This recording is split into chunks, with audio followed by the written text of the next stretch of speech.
Good afternoon. Welcome to our council meeting of the 17th of July 2023. An audio recording of this meeting will be made for minute-taking purposes and will last the length of the open meeting. The audio file will be available on the council website after the draft minutes have been circulated. We have an apology from Councillor Peter Oliver and Councillor Lou Nicholson, and in attendance we have our CEO Nigel Morris, Acting GM Community Matt Atkinson, General Manager Infrastructure Andy Baker, General Manager Corporate Trish Kirtland, Executive Manager Office of the CEO Tash Hunt. We've got Jack from the Fleurieu Sun and Georgina from the Southern Argus, Alexandrina, and of course, welcome our elected members. Good to see you here as well, and members of the gallery. The Alexandrina Council and its communities acknowledge the Narrandjeri people as traditional custodians of the lands and the waters of our council district. I ask you all to please stand for the local government prayer.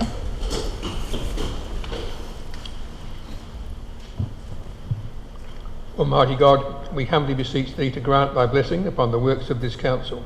Guide us in our deliberations for the advancement and the true welfare of the people of this district. Thank you. Remind council members that if they have an interest in a matter before council, they should disclose the interest to council, provide full and accurate details of their relevant interest, and members are reminded to declare their interest before each item. First item in there is the recommendation 1 and 2 that we receive the minutes of our council meetings held on the 19th of June 2023 and the 10th of July 2023. Is there a move that we receive those? Councillor Maidment. Seconder, Councillor Coomans. Is there any discussion relating to those minutes? No? Everybody happy with them? So I'll move that, put the recommendations. All those in favour? Against? That's carried unanimously. Move to item 2, which is adjourned debate. There is none. Item 3 is presentations and deputations. 3.1 is a deputation from the Milang Oval Committee, and we have Amanda Vivian, the President, to make a deputation to us. So welcome Amanda and Tracy, good to see you. You come up, yeah.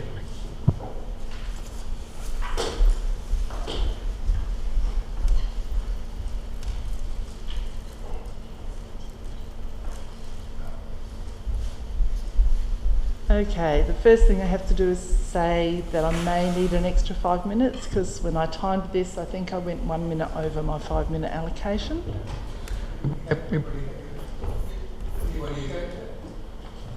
Thanks. Thank you very much. You now know my name, Amanda Vivian, and I'm Chairperson of the Milang Oval Committee.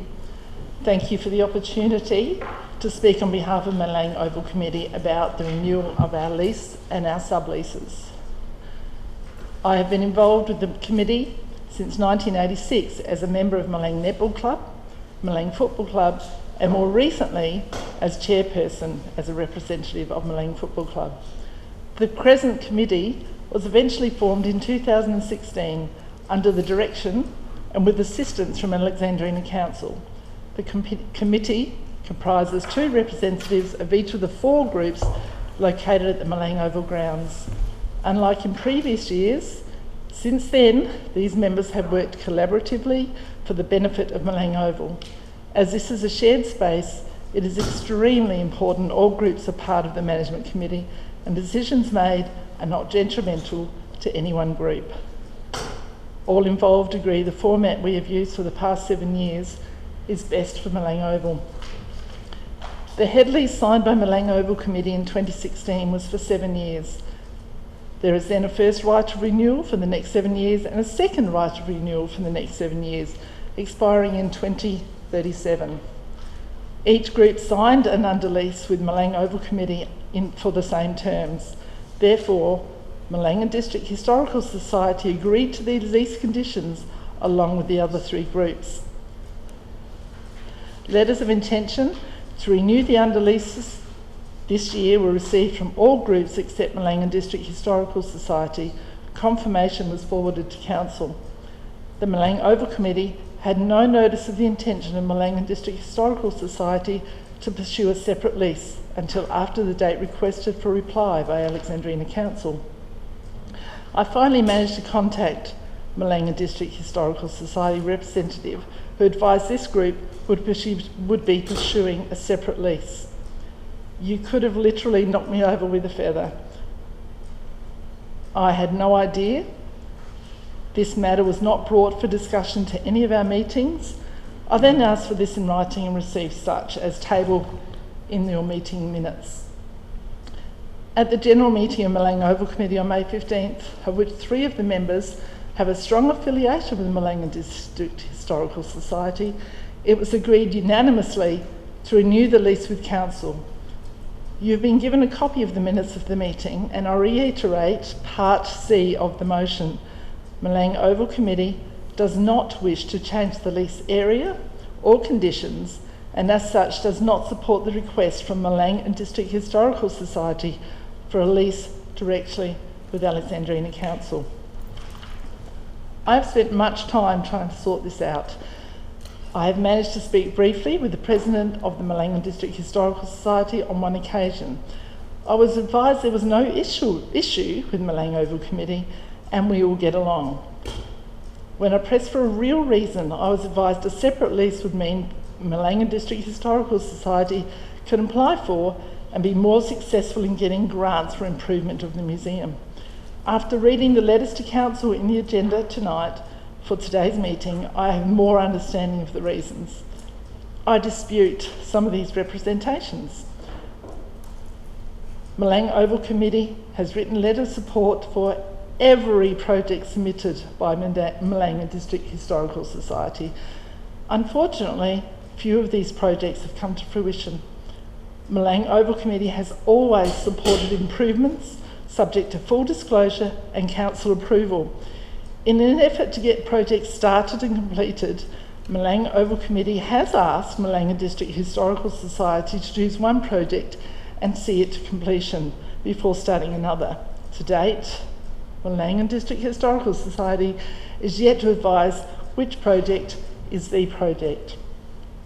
A separate lease could enable one group, and this works both ways, to make decisions which may negatively impact another user group. An example of this is the removal of trees, which are council assets, with no consent. These at the same time provide a windbreak for sporting and community events on the Oval. Milang is a very windy place. We have learned to consider the needs and interests of each group when decisions about Milang Oval are made. All this can be undone if a separate lease is granted. The committee oversees maintenance, upkeep and safety concerns of the Oval facility. A disjointed approach would be disastrous and could impact Council. At present, we have a consistent, combined approach to bookings, events and presentation of the Oval. This involves tidying, mowing, cleaning, etc., and is achieved through open and collaborative communication. But past experience tells us separate leases will make this harder to achieve and may result in clashes of event dates and lack of suitable presentation of grounds for these events. As chairperson, I have always been in awe of the number of volunteer hours all our member groups put into Milang Oval. We have worked together for the past 7 years as a management committee, thinking of what is best not only for our own group, but what is best for Milang Oval. Matters are discussed and weighed up so no one group or the facility as a whole is detrimentally impacted by the wants of another. Until now, all members of Milang Oval Committee have been confident in our role. Whatever today's outcome, I would like to have talks with Milang and District Historical Society members to try and work this out for all parties, as clearly we have missed something. Although I feel there could be a historical pre-2016 committee element involved in this decision by Milang and District Historical Society. Milang is a small town in which I've been involved for many years. The last thing I need to do is speak negatively, as we all work as volunteers, and I sincerely commend and appreciate all involved. I can only speak positively of the present Milang Oval Committee, the 4 user groups and the work done and I'm now even proud to tell people I am part of it, which was not always the case. If a separate lease is entertained, I fear we'll return to the bad old days.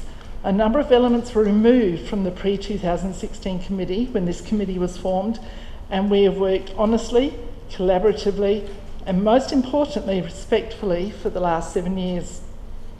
I respectfully ask, no, implore, for the reasons described, Council to renew the lease with Milang Oval Committee unchanged in the lease area and conditions, and the underleases with Milang Cricket Club, Milang Red Cross, Milang Football Club and Milang District Historical Society as signed by each member group in 2016.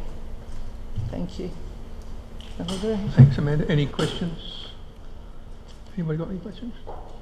Councillor Coomans? Yeah. I'm going to ask you some questions.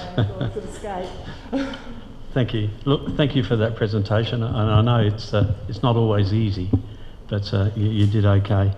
One of the things that concerns me a little is that if there are two leases, it means that separate sections of that complex are governed by separate committees. Are there any areas that would still be shared between the two of you? There are so many issues. Yes, we would have to share an entrance. There is a toilet block, yes, that we would have to share, which we all use.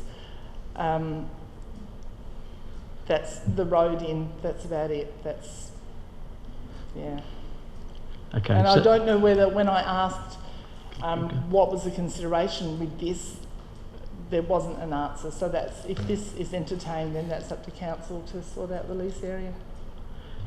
So if there are some common areas, does that mean it will probably need some sort of overarching group to manage that, or is it something that the two groups could come together somehow or other? Or you would Milang Oval Committee only wants to work with all the groups that are involved, and even if, heaven forbid, a separate lease is given, we would still have to work and choose to work with Milang and District Historical Society, because you have to when you're managing a facility like that. You can't have three groups on one agenda and one group on another agenda, which is why Milang Oval Committee is so against having separate leases, because it just makes it harder.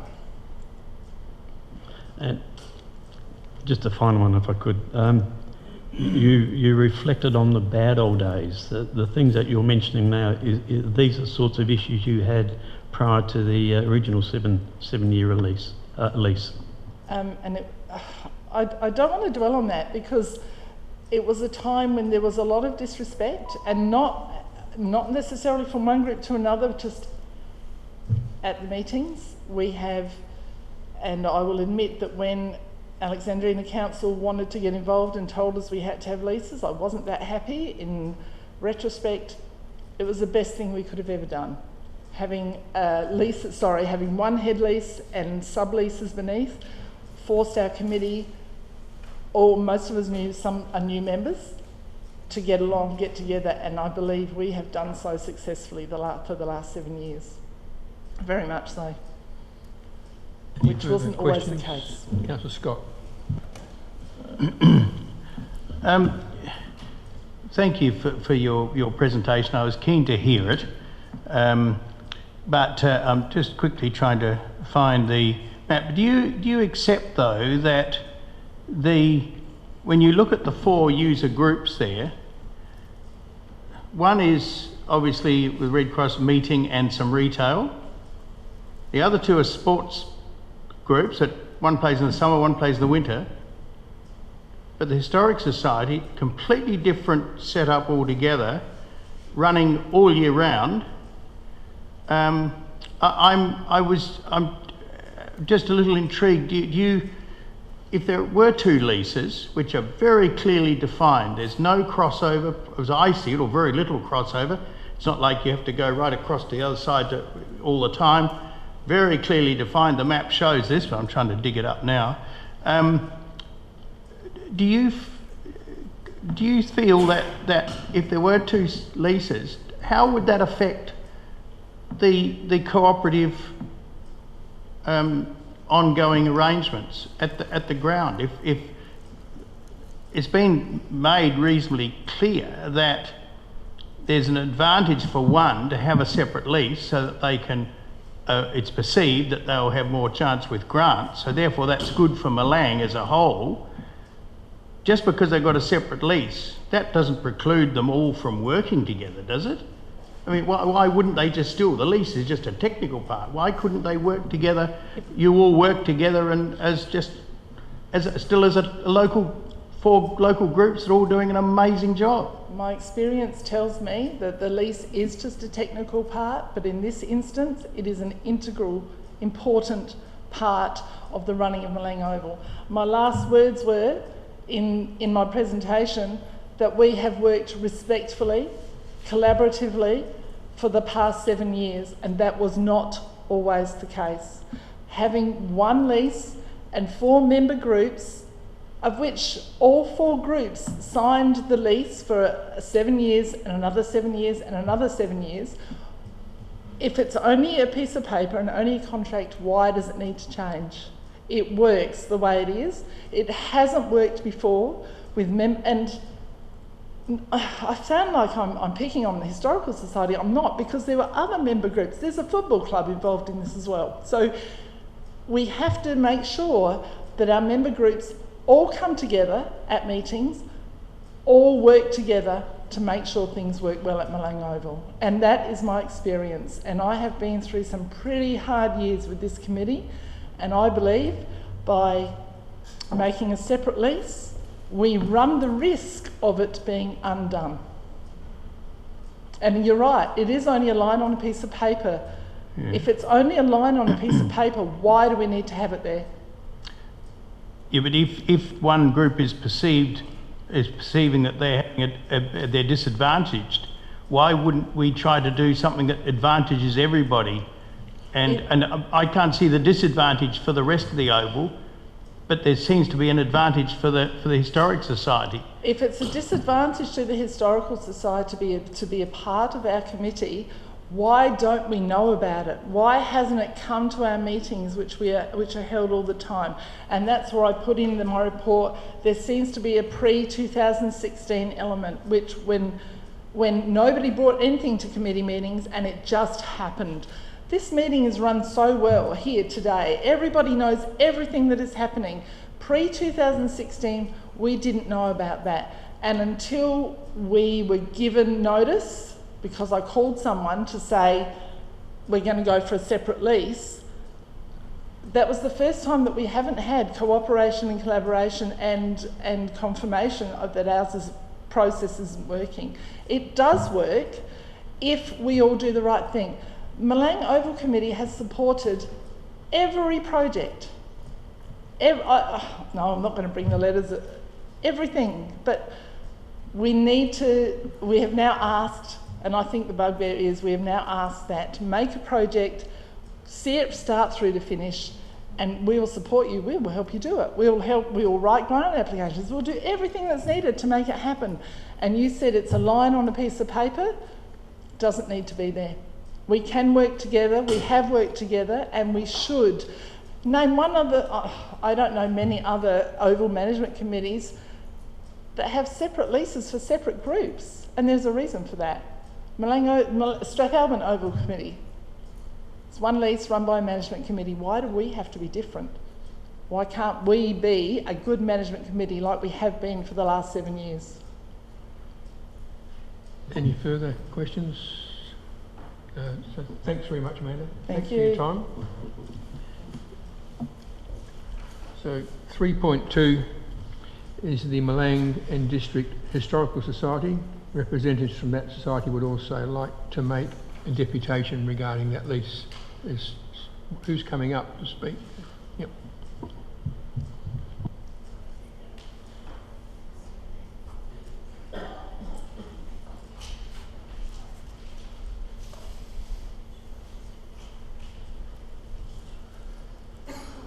First up, Keith, could we ask for an extension of time as well?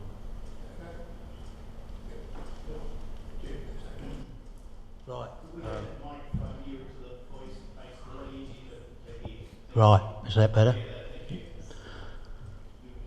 Okay, Your Worship, Mayor Keith Parkes, CEO Nigel Morris and councillors. My name is Alan McInnes, President of the Milang District Historical Society, and this is our Vice President, Alan McGrice. Thank you on behalf of all Society members for the invitation to speak about obtaining a lease between Alexandrina Council and our Society on the portion of council-owned land that our museum buildings, tractor pull track, storage shed and club rooms are situated on. The Milang District Historical Society was formed 44 years ago on the 14th of July 1979 for the purpose of publishing our local history book, Alexandrina's Shore. In August 1987, 36 years ago, members of our society, who are all volunteers, and after various fundraising efforts, including the proceeds of our book sales, were able to build our first museum building.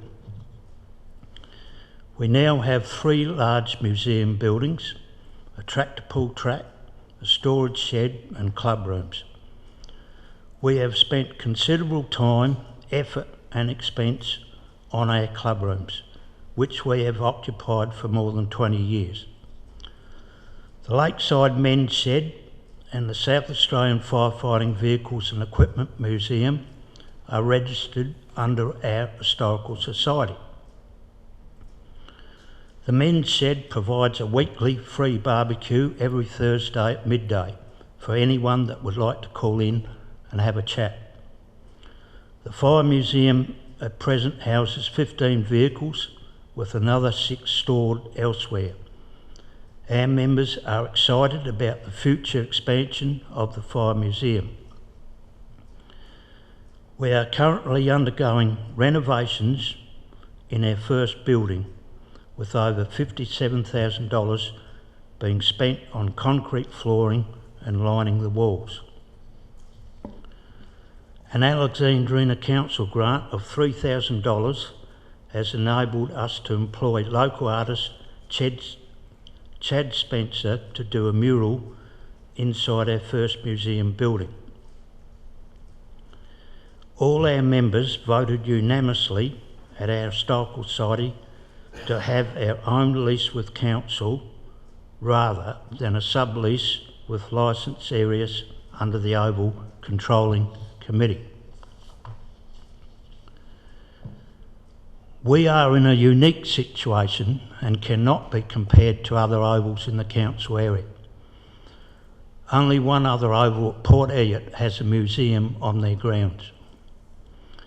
At the Milang Oval grounds, we do not encroach on the Oval, Football Club, Cricket Club or Red Cross in any way, and we have recently successfully run an SA history event while there was a dog show on the Oval.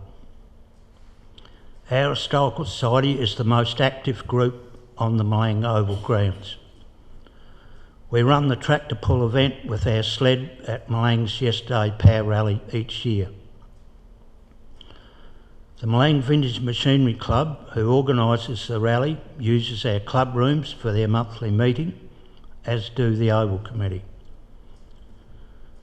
We have had many confrontations with the Milang Oval Committee over many years, and it's not working for us. The Historical Society has just been threatened with eviction by the Milang Oval Committee.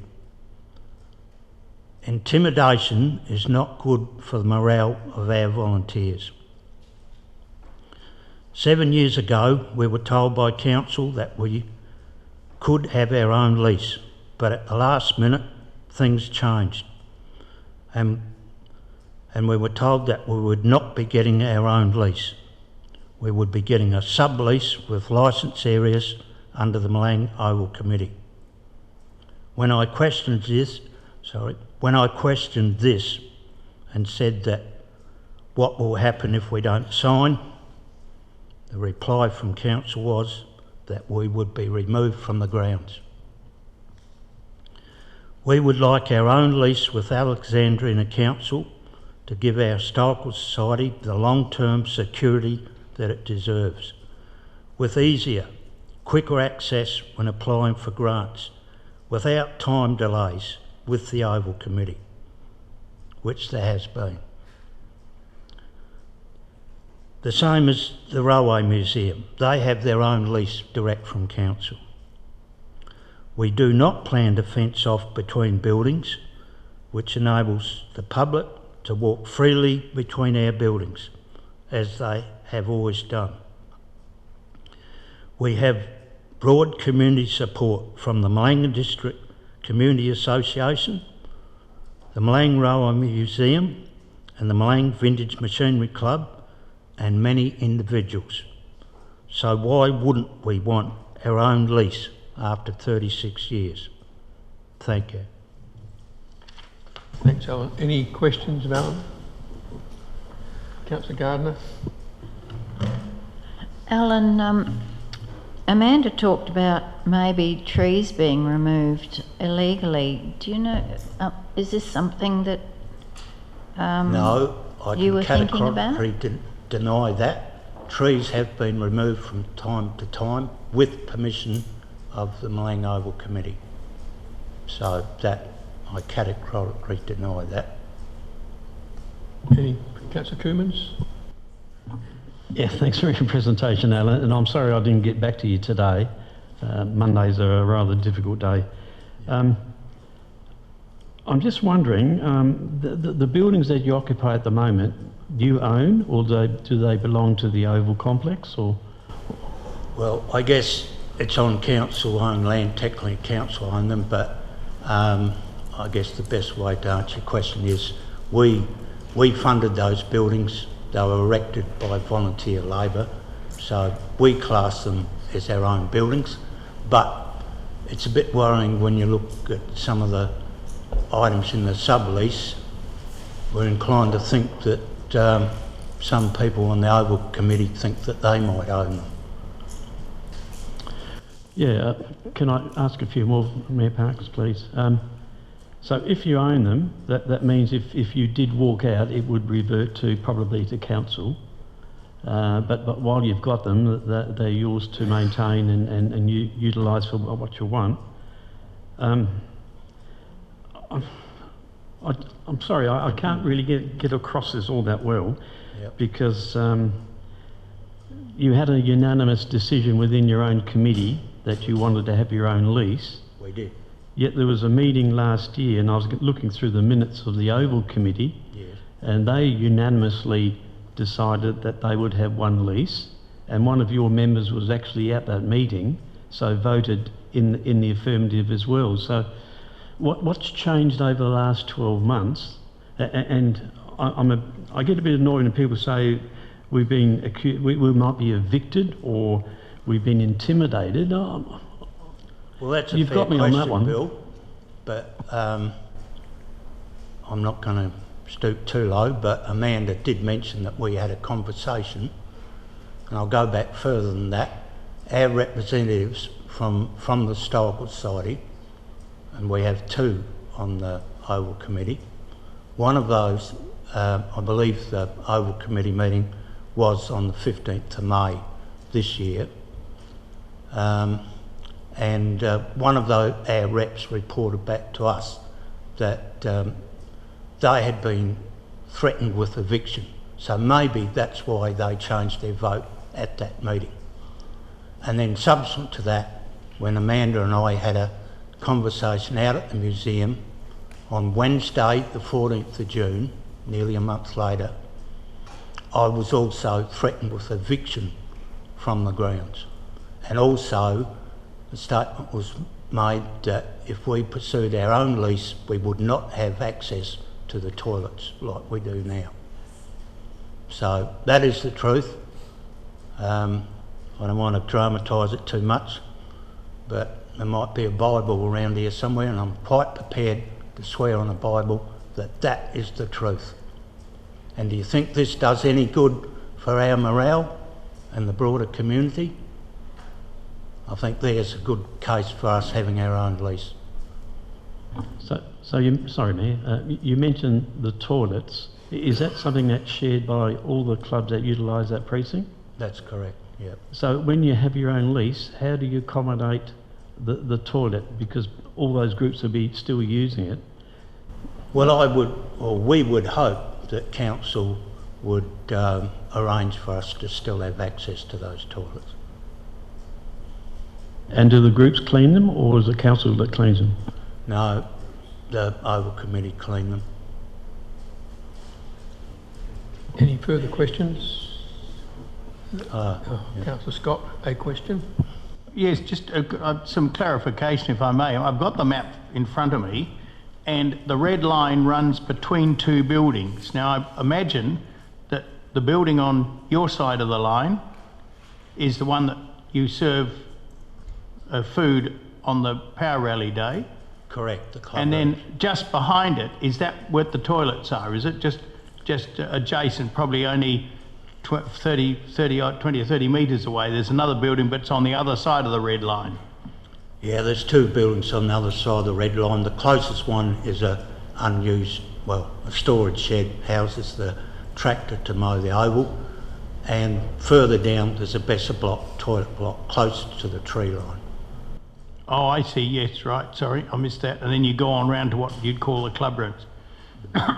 Now, just a question in relation to, I went to try to go to the power rally every year, but I went about a few years ago and there was some problem with not allowing some cars on the oval or something. Is that sort of a regular thing, or is that what, was that a bit of an anomaly or? Well, that's an arrangement between the Milang Vintage Machinery Club and the Oval Committee. Right, okay. Because they convene the rally, but like we mentioned in our deputation... Yeah, sorry, so it's not really affected by that. The tractor pool is run by the Historical Society for the Milang Vintage Machinery Club. So yeah, like we say, we don't encroach on the Oval the way we're set up, and we wouldn't if we had our own lease. As you rightly said, Michael, there's a defined area there. And we have no intention of fencing it off if we did have our own lease. And there's also that defined common area, which is, I imagine by the look of it, includes the gateway. And so that would be classed as a common area that you both use. Yes, yeah. Right, thank you. Any further questions? No, so thanks very much, Alan. Thank for your you. time. Yeah. So, 3.3 is a deputation regarding, is it called the Goolwa Farmers Market? Yeah. Regarding a Goolwa Farmers Market proposal, and we got Regina McDonald to make a deputation relating to that. Regina, would you like to come up and speak?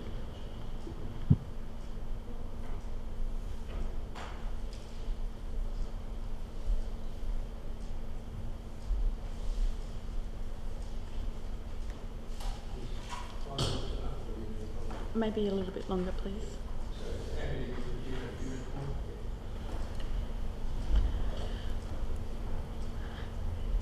If I... Sorry.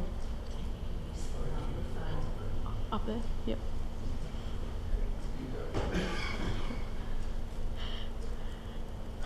Just a little bit nervous. This is my first time presenting at a council meeting, so please bear with me.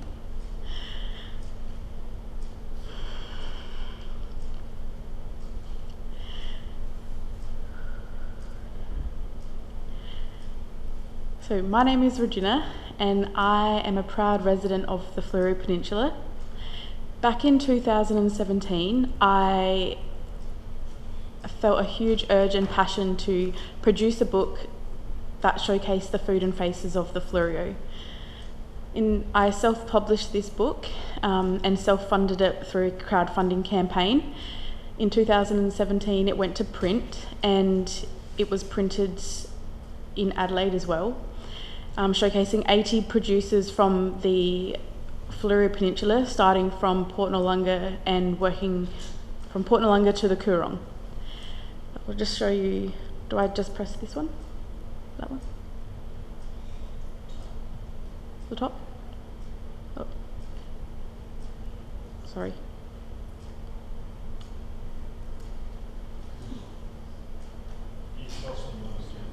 Yeah, beautiful. So here's some of the images from the book. You can keep flicking through if you would like. Just to get a page of it.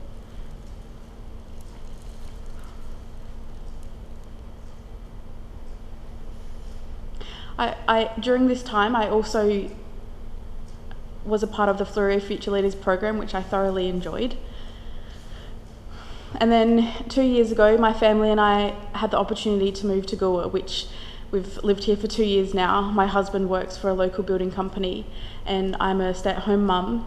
We thoroughly love living in Goolwa. Every day we feel grateful, we feel like we're on holidays. And when my son was old enough, I was able to get a job again, and I now run the Victor Harbour Artisan Market once a month in Victor Harbour.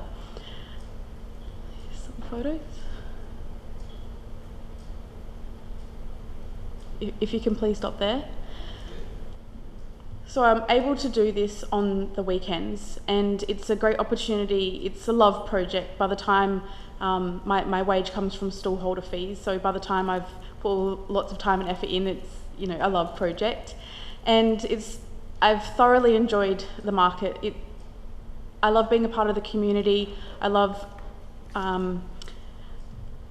contributing to the community. I love people coming to the market and mingling, and it's just a great atmosphere. My husband and I both do it now. Our children come along, and I was thinking to myself, it would be great to see Goolwa have a food market.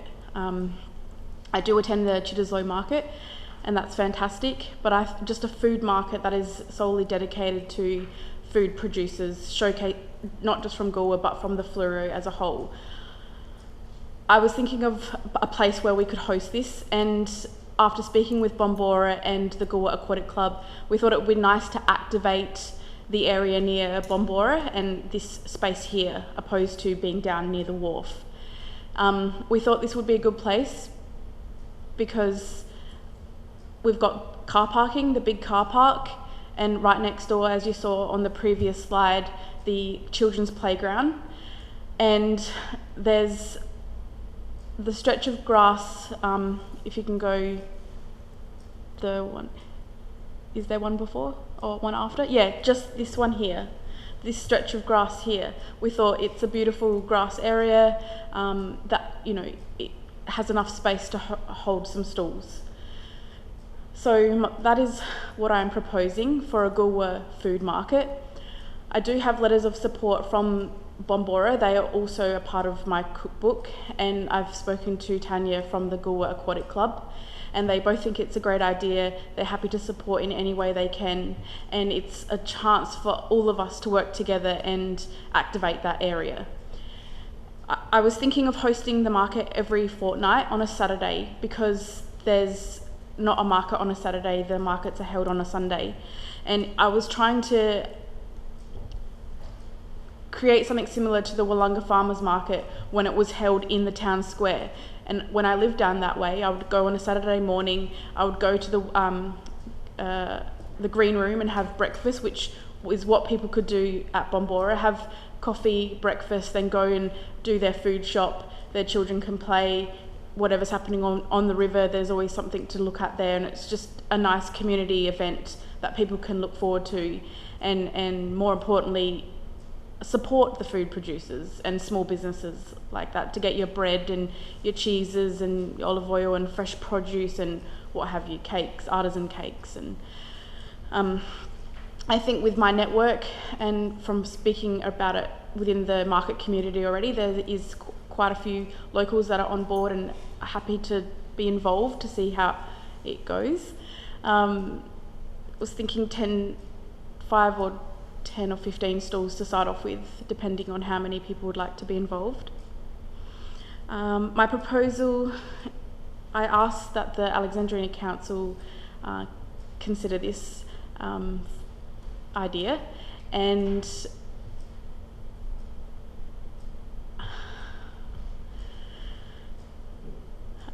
yes. I'm sorry, I could have done better, but You got the message. Do you have anyone have any questions?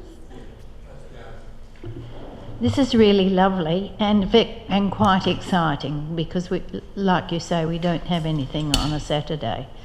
My only query is, would your market be held on the same weekends as the Chitterslow market? Yeah, so I don't, because I've had difficulties in Victor Harbour, I don't want to have that same problem here in Goolwa. So I really want to work with people, not against them. So if there's a way we could work out a schedule where it wasn't, because I understand that market's been running for a long time.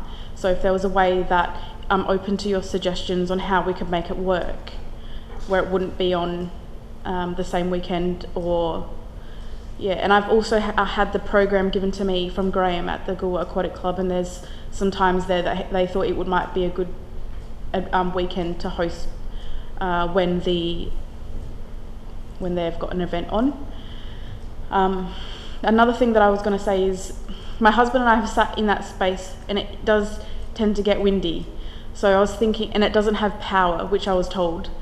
So another option would be on the grass area in front or behind the playground, that strip.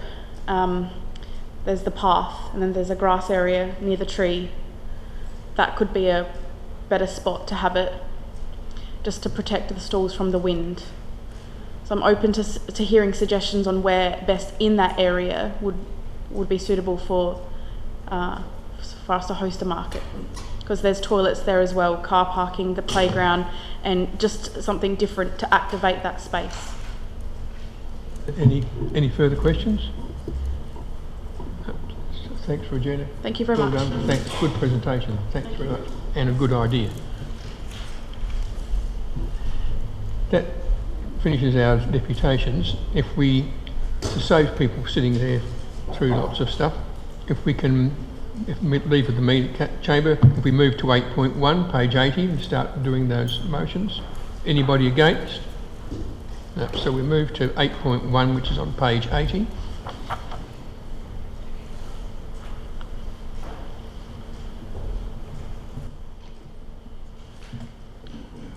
So 8 is administration reports, and 8.1 is the Milang Oval Lease renewal request, and there's a recommendation there with 2 options. So is there a mover? Councillor Scott, you wish to move one of them?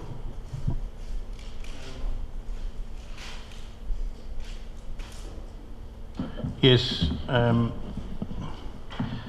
I'm just trying to get this to line up. Where am I?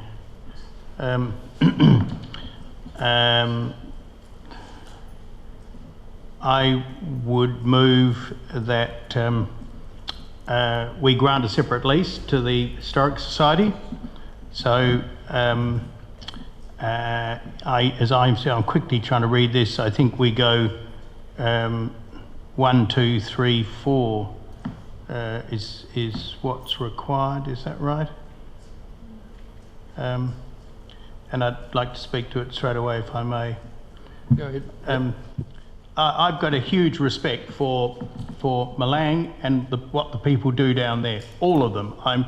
If every town could copy what Milang's doing with all their get up and go, consistent with their population, the district, the South Coast would be humming. From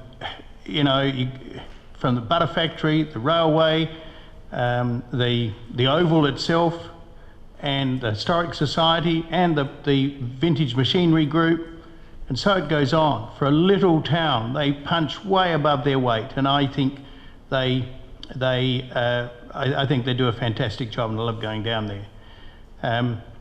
But I can also see that having a separate lease for that group, which is a different group, broadly speaking, from the other 3, that they could well do better with their getting grant. They're doing all sorts of things, getting grants for a variety of things that are completely different from what generally happens at an oval. And I am struggling to see what the problem would really be if they had two leases. They're all Milang people. They're all working for the common good of Milang.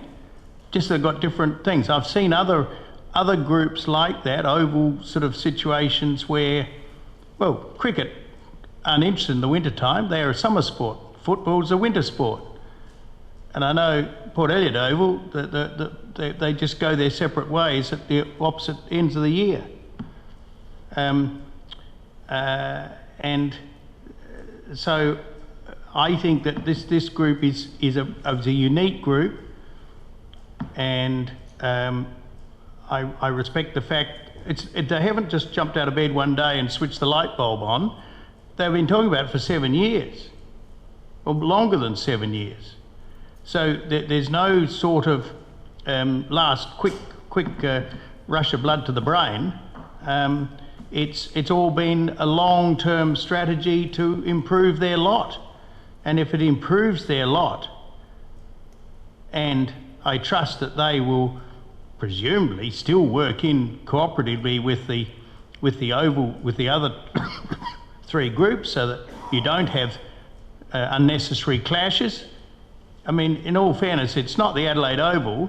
It is a country district, and it's not the sort of demands on the grounds that there would be in a busy city.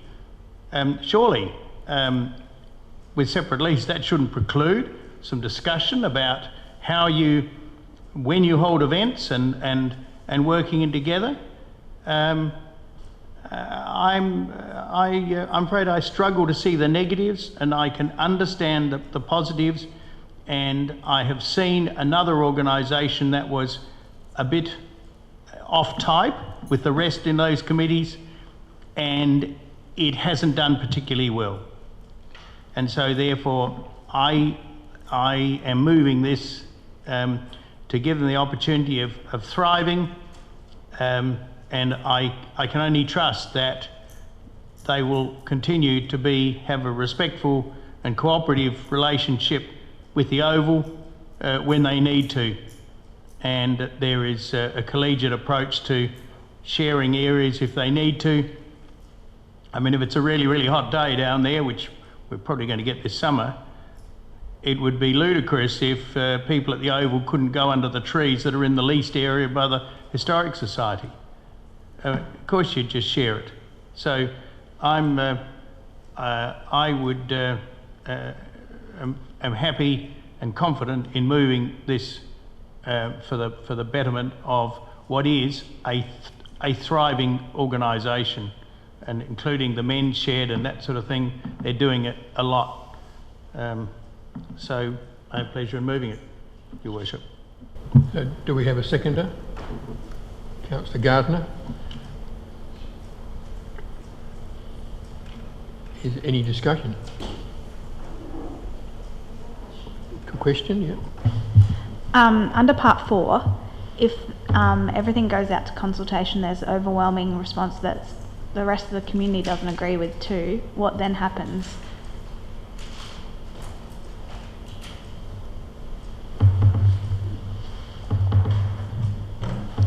So through the chair, that's a great question. We haven't been in this position before, so we would have to consider what options there were for all the groups if the community did not support separate leases, and whether there was any other solutions we could come up with to appease all parties at the Oval. Any other? Councillor Miller, no, you're not just waving a pen around. Councillor Maidment. Just a question following on from that particular question. Would it be prudent to actually draft these two leases first, and then it comes to pass that the community push back on this? Would we just be wasting money getting these drafted? Would it not be prudent to go out to community engagement to gauge support or otherwise for these separate leases? So through the chair, in order for the community to be able to make an informed decision, we would be hard pressed for them to be able to do that without seeing the conditions that the leases would be offering. Any further? Councillor Coomans. Yeah, thank you, Mayor Parkes. I guess I can say I've got no connection with any of these groups, any of the clubs. So I think I'm pretty impartial when I considered this. And the sense I'm getting this is more about governance versus personalities. It seems to me that the last 7 years they seem to have worked together fairly well. Before that there is certainly appear to be some real issues. There's the grants and things, it seems like there's always been support for that from the Oval Committee when the historical group want to make grant applications. And to me that sort of normally enforces an application when you've got other groups supporting you. We're sort of providing extra work for staff now in having to put together 2 leases and to administer those.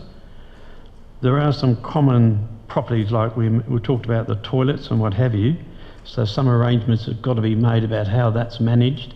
It was also mentioned that the Ovals Committee actually do the cleaning, so I can see all sorts of issues happening there.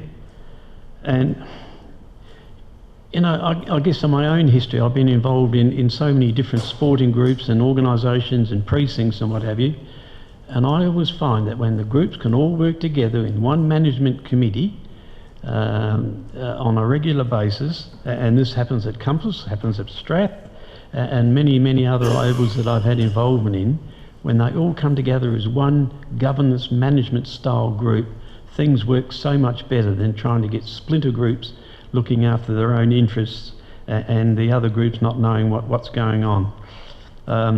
Look, I'm going to foreshadow that if this is lost, that I'll move the alternate motion, which is numbers 1 and 2.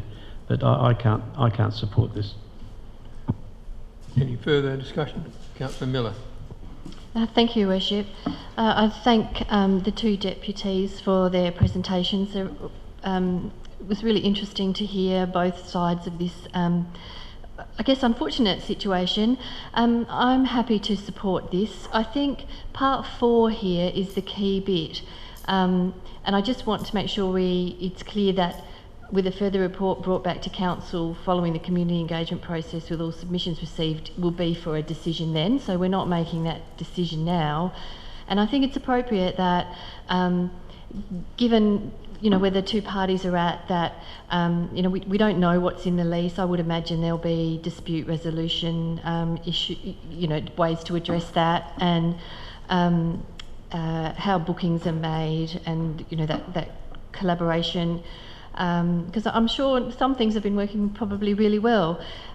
So I think it's appropriate that we take this to the community and tease out really all of the issues, and I think this is a fair way to go about it, because clearly the Milang Historical Society have some really strong views that should be respected equally.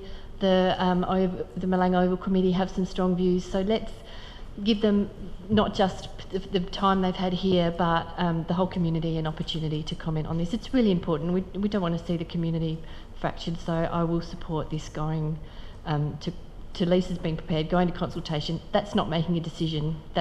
That's informing ourselves so that we can make a decision. Any further discussion? Councillor Livingston.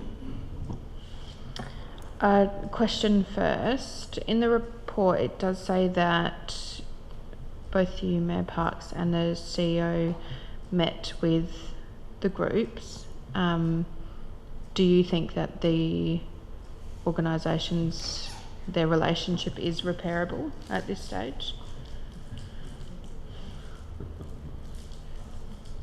No? Our discussion wasn't around the relationship, it was about what the Historical Society were asking, and they were asking about their own lease, so we talked to them about that, said righto, it's going to come to council, and they wanted to do a deputation, so yeah.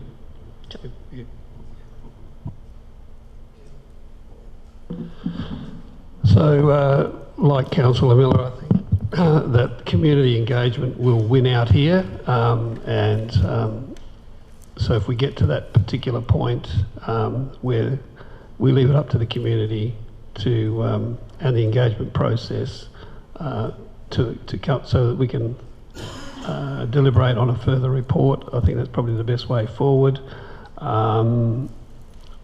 Appreciate that both sides of the story, and I do know how difficult it is to run an oval committee, and I do see that the Milang Historical Society, Milang District Historical Society have grown in leaps and bounds, and now they have a men's shed there, Power of the Past group, and if there are more groups like that becoming involved in that aspect of it, then there could be a case for separate leases, but I'm not to determine that until we see the report. So is there any further discussion? Councillor Thornton? I'm really conflicted on this one. I would prefer the option of everyone working together as a team, because I think that ultimately works best everywhere you go, really. And I stress that maybe if we do grant 2 leases, that we would only fracture a relationship more rather than fostering good teamwork. But I do see both sides. I think there's something else going on that we're not really attuned to here, so I think hearing from the community probably is the best way to go. Any further discussion? Councillor Scott, do you want to exercise your right of reply? Very quickly. We've heard from both sides. We've seen the map. It's not a complicated plan, and therefore we don't have a lot of other problems associated with 2 leases. We have a group that are going ahead in leaps and bounds that are different, and perceive that they've got perhaps 10 pounds of lead in their saddlebag. I would like to see them not have any restrictions at all, so that they can get on and succeed and thrive without causing any detriment to the Oval Committee and the Oval at all. And so I just urge you to support it, and at least it goes out for the Milang people to residents to have their say. Thank you. So that closes the discussion. So I'll put the recommendation. All those in favour? Against? It is carried. So now, if you could, we'll also, because we've got the other deputation from Regina, so if we could move to 8.2, which is on page 109, please.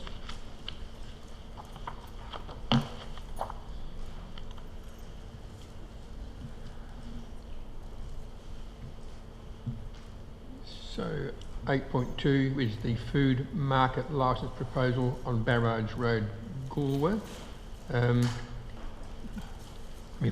only thing I was listening to Regina's presentation, the only thing I thought we might do is take the word Galpin out and just talk about a portion of reserve, because there's 2 options on the reserve.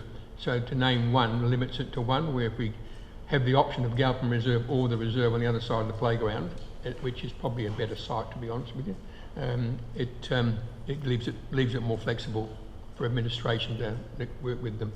So there's the recommendation. Is there a mover for that? Councillor Gardner? Yep. I think this is quite exciting, and to think that there's a young person who is keen enough not only to have the artisan market in Victor Harbour, but be mad enough to want to do it in Goolwa as well, I think is admirable. And I wish her all the best, really, I do. I hope it's an incredible success. I'll be there on a Saturday morning. Do we have a seconder? Councillor Scott, you seconding it? Yes, and may I speak as well? Yep. I think this is really, really great, and I congratulate Regina on her presentation, and not only that, the research that she's done. You've gone through it, and even weighing up the open space and the playground, the car parks. You've thought of everything, which is really smart. And I think from a council point of view, having residents that have come up with ideas that are novel, different, new, it's great to have. We don't know how successful it'll be. That will be done over time. But I congratulate you on your enterprise, and like Councillor Gardner, look forward to seeing it happen, and hope that it is a success because the other great thing is that there will be fresh food on sale, and that is, I think, the epitome of every society to have the opportunity of fresh food straight from the producer or the manufacturer, whatever. So 10 out of 10, thank you. Great, happy to support it. Any further discussion? No, I'll put the recommendation. All those in favour? Against? That's carried unanimously. Thank you. If we could now move back to item 4, which is on page 70.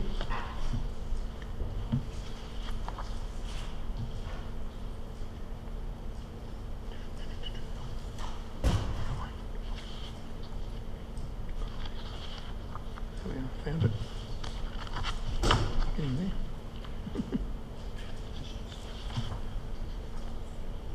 Yeah. So item 4 is petitions. There are no petitions. Item 5 is questions with notice. 5.1 is a question regarding the Goolwa Oval Recreational Precinct.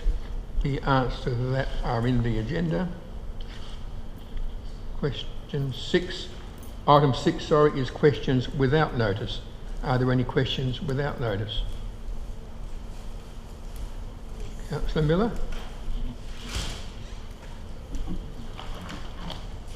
Thank you, Worship. I just was interested to know the status of the Lot 10 business case, how that's progressing, and if there's been any update available for that, please.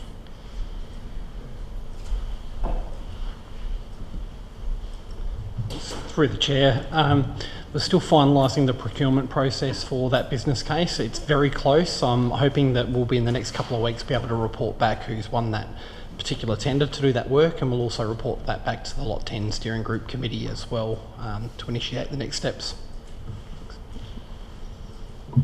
Any other questions without notice? No, thanks, Matt. Thank you. So item 7 is notice of motions. 7.1 is a notice of motion from Councillor Miller regarding the Goolwa Recreational Oval Precinct, and it's moved by Councillor Miller. Do you wish to speak to it? Yes, thank you, Worship. Just quickly, all this is really asking is that we can have a time frame, please, for, I'm not sure if you've had a meeting with them yet or not, but the resolution that we made at the last meeting was silent on when we can expect something, and given the amount of time that's passed and that this is continuing, you know, the season rolls on and we'll be at cricket season soon, and I just think I don't think it's unreasonable to ask for a date that we can expect to see something coming from this advisory group or committee. Thank you. Do we have a seconder? Councillor Thornton. Any further discussion? Councillor Scott. Does the requirement to have the recommendations by the 31st of July inhibit the progress of that advisory committee? I mean, is that doable or not? No, it won't have met by then. Right, so that needs to be amended to well then does that not allow time for the 17th of August meeting then, perhaps? So, well, I don't have a crystal ball, and it's taken over nearly 3 years so far and we got nowhere, so I don't anticipate bringing an answer back until the group have had at least 2 meetings. I think the first meeting would be with the presidents and secretaries of the clubs. They would then go back to their clubs, discuss it, and come back to another meeting with the outcomes. And then we should have something to put to council as a report of what's happening. That's how I see it, but we'll find out. Any further discussion or questions? Councillor Maidman, sorry. Question. So this does not fit with the time frame you've just outlined. So is there an alternative timeline that we could put into this motion? as you can put in whatever timelines you like, but I can't tell you whether we can meet them or not. As I said, it's been years to sort. We just need to sort it out. Anything that's resolved will be resolved as of the 1st of July. That's well understood. So, is there any further discussion or question, Councillor Coomans? Yeah, thanks, Mayor Parks. I guess the difficulty I had with this motion, not so much the content, but the way we've had to go about getting some information into the agenda. In other words, there was a question on notice, and then Councillor Miller needed to refer to that, and then we have what her motion is. There's no reasoning provided in the motion. There's no administrative report, and we used to, not that long ago, we used to have motions with notice, and then there was some rationale and reasoning that the proposer would include in that motion, and then administration, if where possible, would provide some comment. That sort of gives us a bit of a guide what it's all about. And in fact, we were looking at the meeting procedures the other day, and in fact it says in there, the motion will have background information and officers' comments where relevant. We seem to have missed that point. So if this is the way we're going to look at motions in the future, then I guess next meeting I might need to bring a formal motion that we reintroduce what we used to have, because I find this rather difficult that we have to rely on the actual meeting for the proposer to then argue their case, and it should have been in the agenda to start with. So I'm sorry, CEO, I think we need to get back on track the way we had it before. Thank you. But I don't have any real issue with this except the date and what you've just said, Mayor Parks. We're not going to be able to meet that date, so it either needs some changing, or it is not directing that this is the date. It's basically, the way I look at it, it's requesting, and I don't think that the timeline is achievable as per the motion. Councillor Livingston? Question, if I may. If the intent is to progress matters, is it possible to put in a time frame for the first meeting to get it sorted? Would that be considered? No? We have a resolution. We had a resolution of council at the last meeting, and it's being progressed. You know, it's school holidays. Some people are away. I mean, it's been difficult trying to get everybody together to have a meeting, and but we're getting there. But yeah, but all I'm doing is following the resolution of council. Sure. Is it Councillor Thornton? Yeah. So they have not met since our last meeting where we said that they'd go out and get feedback back to us. Through the chair, I'll answer this one. The resolution of council last time was for the mayor to chair a meeting of the sporting groups to get them together. The mayor and I sat the next day to start to work upon that. The mayor has been corresponding with all the groups. He's proposed several dates, but usually there's one sporting club that just can't make it on that night. We've been trying to get them all in the room together to have those conversations, and we still haven't locked in that first date. The important thing is that with the resolution of council last time is we understand the importance of getting these fees worked out. We understand the importance of the groups working together on a model. As soon as that's available, we'll bring that back to council for a decision, and we are going as quick as we can to make that happen at the moment. I'm not putting it on you guys. I think they need to put some more importance on it then and have a few meetings, even if someone's missing, to get it going. And through the chair, the most other important bit of it is that when they do recommend to council, it is a recommendation only. Council then makes the decision of what they're going to do. So council has the ability at that time to backdate it, as the mayor has just said, to the 1st of July or to an alternative date, whatever council decides at that time. Any further discussion? No. So Councillor Miller, do you want to write a reply? Thank you, Worship. I appreciate what you're saying, and I know how difficult it is to get people together. However, and to Councillor Cooman's point, I'll give you some reasons, apart from my questions on notice on this agenda. The resolution that we made at the 19th of June only deals with the ongoing fee structure and therefore is silent on how it's proposed to deal with the past and or future lighting costs. It didn't give a time frame for resolving the matter or the fee structure or cost recovery. You know, how long's a piece of string? Having considered all I went back and reread that report that we got on the 19th of June. It was a comprehensive, well-written report. You know, we've got a broader community interest here. You know, they haven't reached consensus and no decision's been made yet by council regarding this. There's been consultation on the master plan, including stage 3. There's been extensive, you know, there've been 8 meetings between March and May. There were with the 6 user groups, which were croquet, hockey, cricket, tennis, football and Lions, to ensure that all parties supported the overall master plan. And I'm only taking this from the report that came to the 19th of June. There were 3 workshops facilitated by an independent external consultant held on the 31st of August, the 21st of September and the 5th of October 2022. We had an information briefing session for council members on the 27th of March, which was open to the public and had members from these groups in the gallery. We had a briefing paper published to the major projects page of council's website. That was in March. That was well over 3 months ago, and it's been available to all those clubs.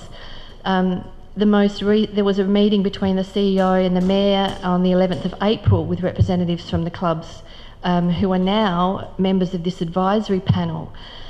They don't seem to have, Your Worship, a sense of urgency about resolving this, but we have a broader community interest that we need to be mindful of. So I'm happy if you want to change the dates. I'll change them to Christmas if that will help get this over the line. But I don't think it's fair to the rest of our community to let this continue to roll on because we can't get them all together.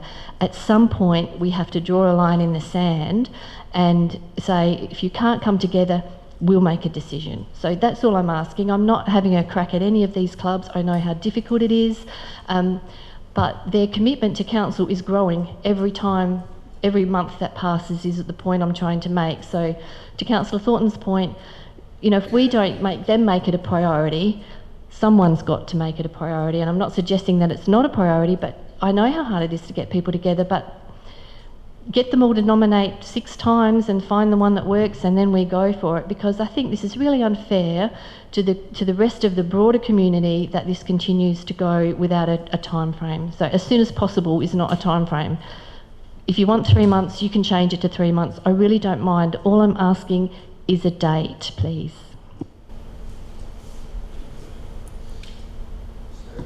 That closes the discussion on the motion. So I'll put the motion. All those in favour? Against? It's lost. So item 7.2 is a motion from Councillor Miller regarding the Goolwa Oval Recreational Precinct lighting usage fee, and there is a motion moved by Councillor Miller. Do you wish to speak to that? Thank you, Worship. Again, this is probably going to be lost as well, but those lights are on and working and people are using them basically for free. So this is unrelated to the Goolwa Oval Recreation Precinct discussion. It's separate but related. What are we going to, if someone who isn't part of that group wants to use the Oval, what are they paying for lights? Nothing. They can just use them and leave them on for 3 hours and with no, you know, we are incurring electricity costs. Council's electricity cost, I imagine, is very large. I don't understand why we can't just set a cost. Then when they have their meeting and decide on how they're going to split it up, well, they can deal with that then. But we have to set a cost for this, these lights to be used. Even if it's an arbitrary, if you have it for, you know, an hour, you pay $20. I don't know. I find it unsettles me that it's basically like turning the tap on and letting it run. If you talk about water, there's no there's no encouragement to be responsible in light usage fees. So I don't understand why we can't set a fee for anyone who uses those lights. Thank you. Is there a seconder? Councillor Thornton. Is there any discussion? Councillor Gardner. Question, Your Worship. I thought I've heard that the clubs have cards that are already, and it's already happening, that they put their card in a meter and their light usage is already being captured. Is that right or wrong? It's right to a degree. So part of the project which they're doing now, which is the netball court, the additional netball courts and tennis courts, so there's a temporary meter box, power supply box there, which needs upgrading. So SA Power Networks are about to upgrade the power supply to the precinct entirely, and the new lights that go in will all be LED lights on those courts as well. When that new power system, when the new power upgrade goes in, there'll be a new distribution board going in. So there were multiple meters now, and the meters you can tell, at the moment we can tell who's using what area and at what power. Once Kim's advice to me is that once the upgrades are finished, the meters will then meter anybody that swipes on and turns anything off. It will automatically tell which account or which user group is using how much power and how long for. Now, just the problem I have with this little thing, this is 100%. Don't confuse 100% power output with 100% usage. They only use the oval lights are the main ones that have a variable usage at the moment.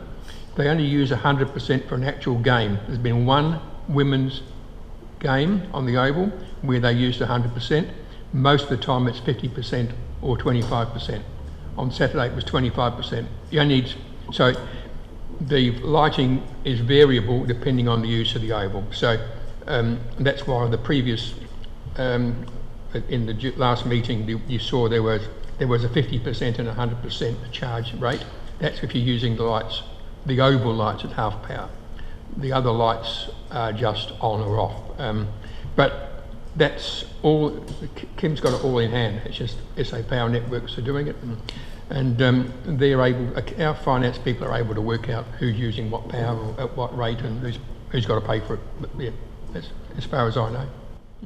So will council be able to, from the 1st of July, work out who or which clubs are using however much lighting? Not absolutely 100%, but they do know when they know when the facility is being used by the sporting clubs, and they know if another user is using the facility, so they know the timing of that, so they can work it out. But once this upgrade's done, it'll be very, very accurate. It'll be absolutely accurate.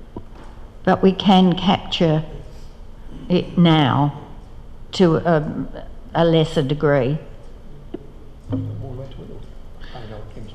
Yeah.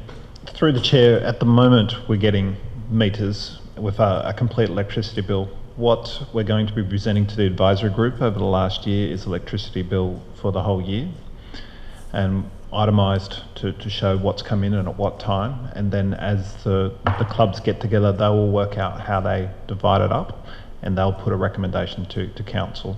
What will come in September is a lot more accurate, as you're talking about, where they can swipe in, swipe out. If they're left on all night, we know who swiped it before they left it on, and then swipe it when it turns off, or we turn it off to then get the calculation for it. So we can do it now, but come September we'll be able to do it a lot more accurately. So if the clubs were getting together and working out how much they're going to of lighting they've used over the last year, they will be paying as a group the electricity account. Oh, good, thank you. Councillor Scott. Yeah, I can appreciate Councillor Miller's concern over all this, but it goes back, the whole thing is pretty involved as I see it, and goes back quite a long way before the building was ever built. And it's probably, dare I say, didn't get away to the best of starts.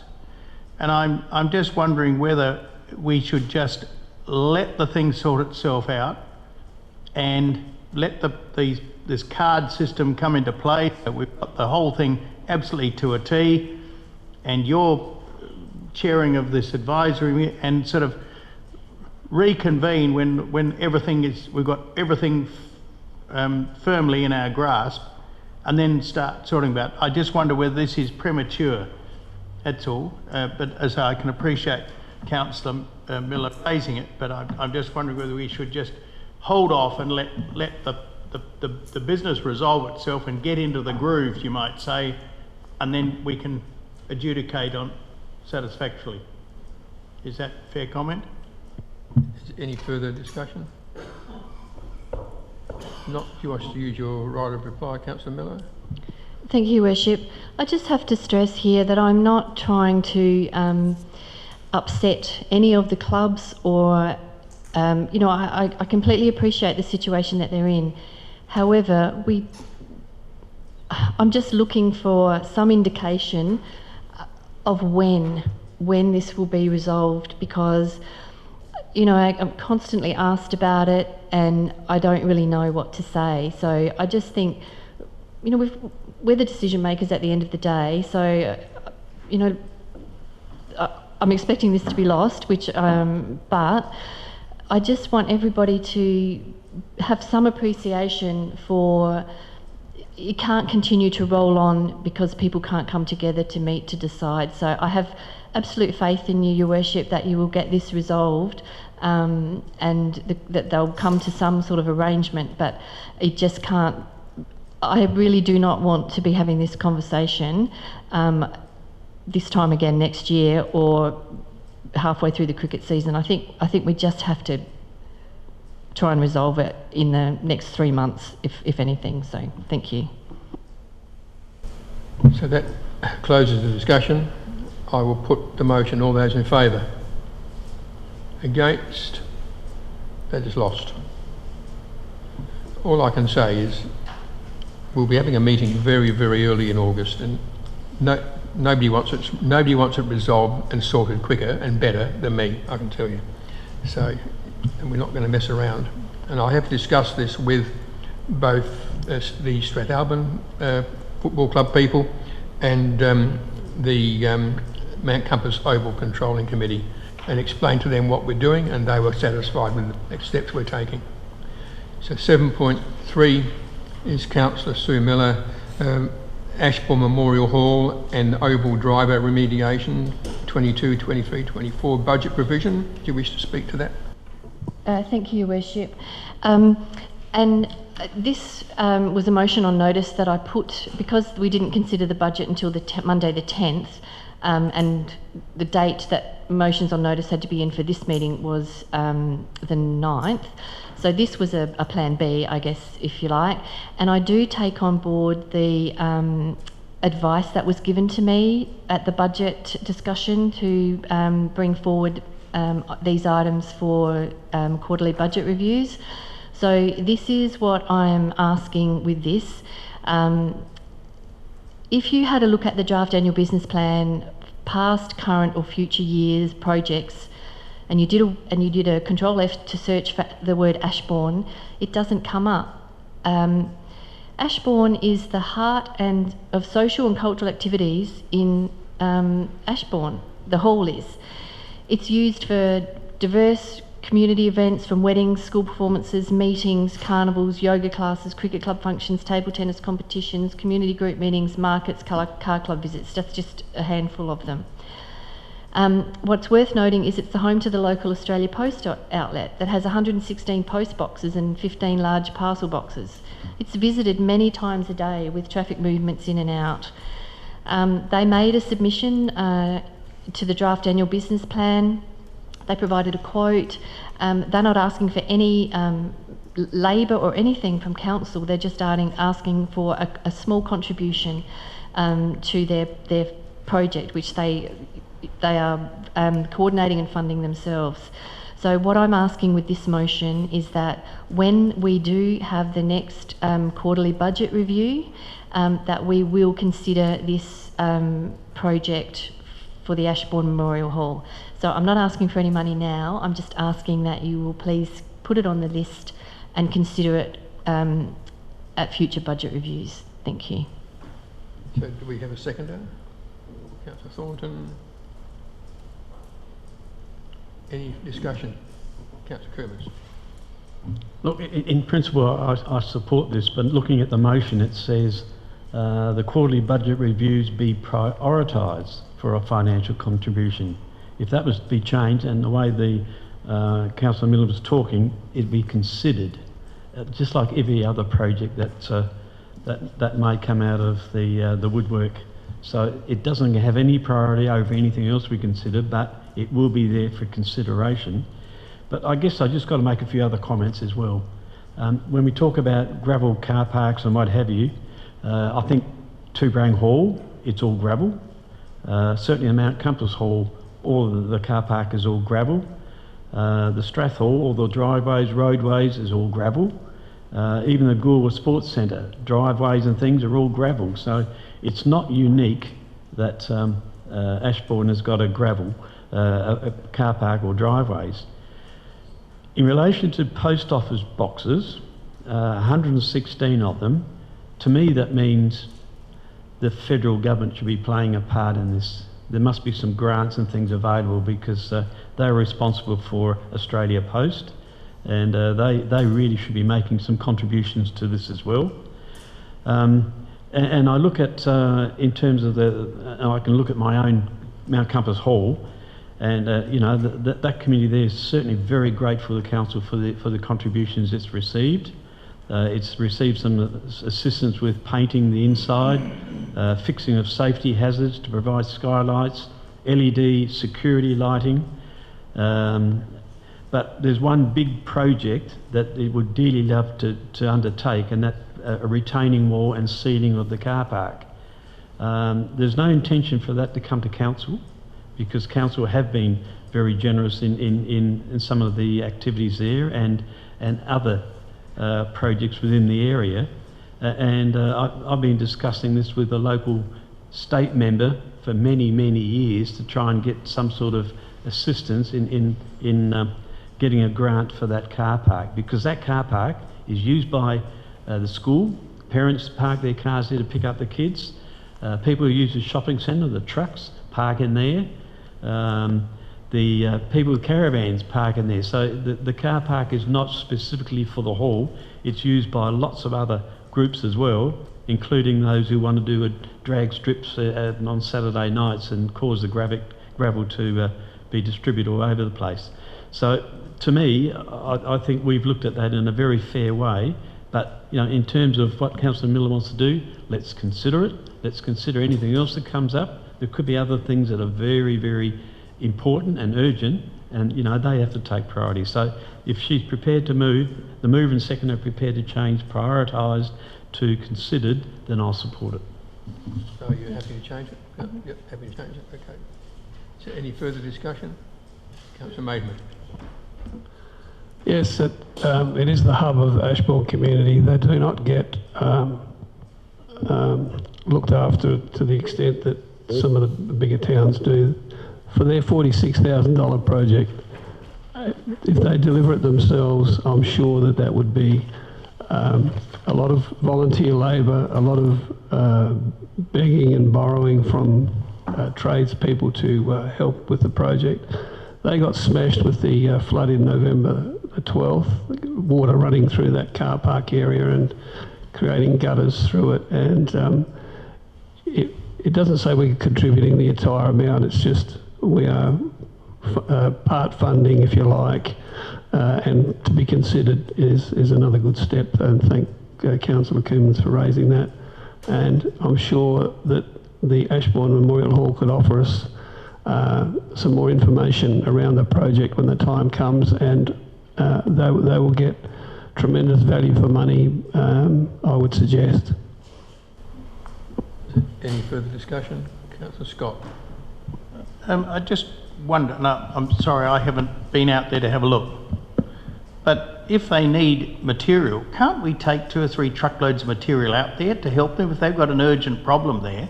Can't we do some quick remedial work, 2 or 3, 50 or 100 tonnes of material, and I'm sure someone out there will spread it, but it just, I don't know, I'm flying blind, but if it's serious, doesn't take much. We've got the trucks, why couldn't we send some out there?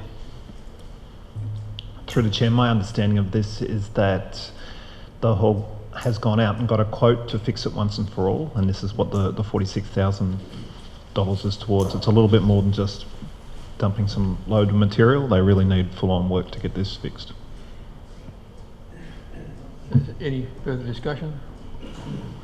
Councillor Miller, you've already got turned on, so you want to write a reply? Sorry, Worship. Thank you. Sorry, Councillor Coomans, I got lost. I thought we were talking about I think you were talking about the Mount Compass or some other hall.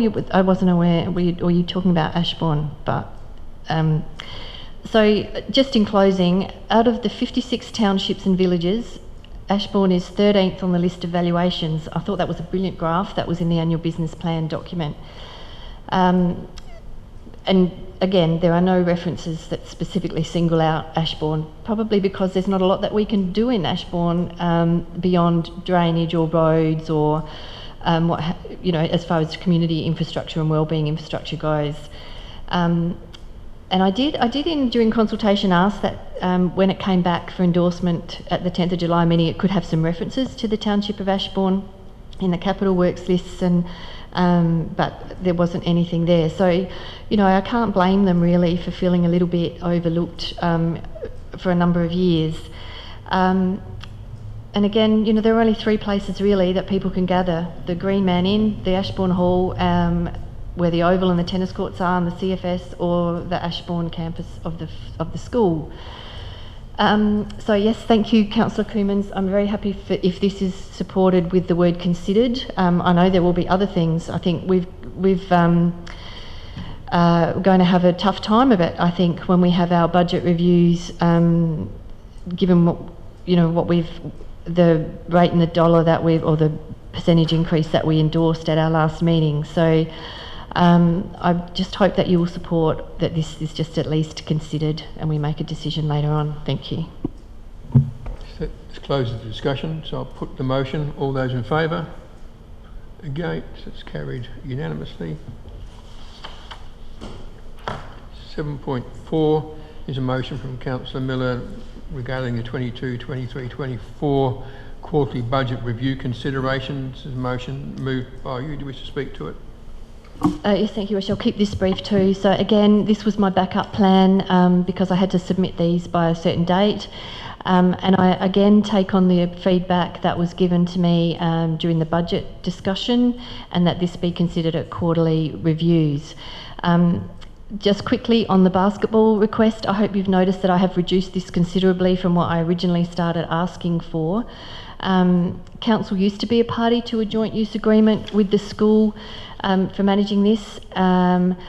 They even actually contributed to build it 56 or 58 years ago, however long ago it was. It's very owned. It's owned by the Department for Education, the Basketball Association, and the DFE run it. They use it for out-of-school hours. It's a not-for-profit organisation. It provides sporting activities to many of our students, the wider community. This agreement incorporates covering some of the costs of maintenance, cleaning, resealing the surface and other maintenance that the department don't fund for the school. And those costs get passed on to the association.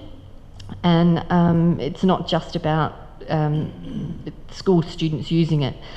There are no other facilities in Strathalbyn for an undercover gym, and if those those costs got completely passed on to the community. Well, I'm not sure how long the basketball club would be able to manage. It keeps, people active. It's a accessible point. We've got,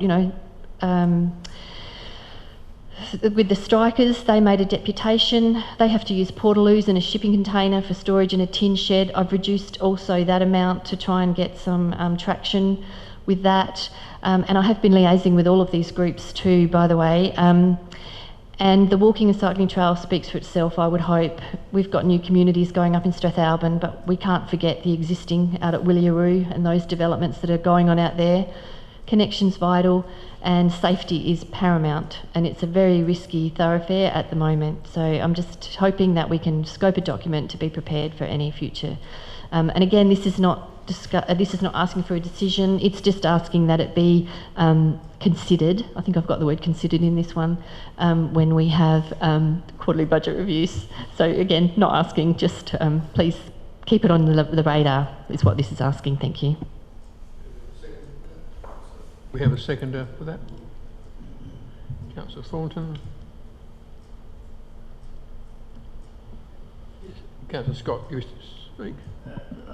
I just want to make a point of clarification, if I may, to number 2, with the greatest respect to my council colleague, but it says about the Strathalbyn Strikers Soccer Club, community-based, who lease a portion of the privately owned Strathalbyn Polo and Recreation grounds. Those grounds are not privately owned. Those grounds were given to the people of Strathalbyn in 1905, and they have been managed by a trust and with no specific beneficiary, and they are used, highly used, but I believe that to call it privately, to me privately is if it's owned by a particular person. It was very clearly, and unfortunately I didn't bring the original document with me tonight, but it is very clearly given to the community of Strathalbyn over 100 years ago, and I just wanted to point that out. Thank you. Any further discussion? Yes. Yep.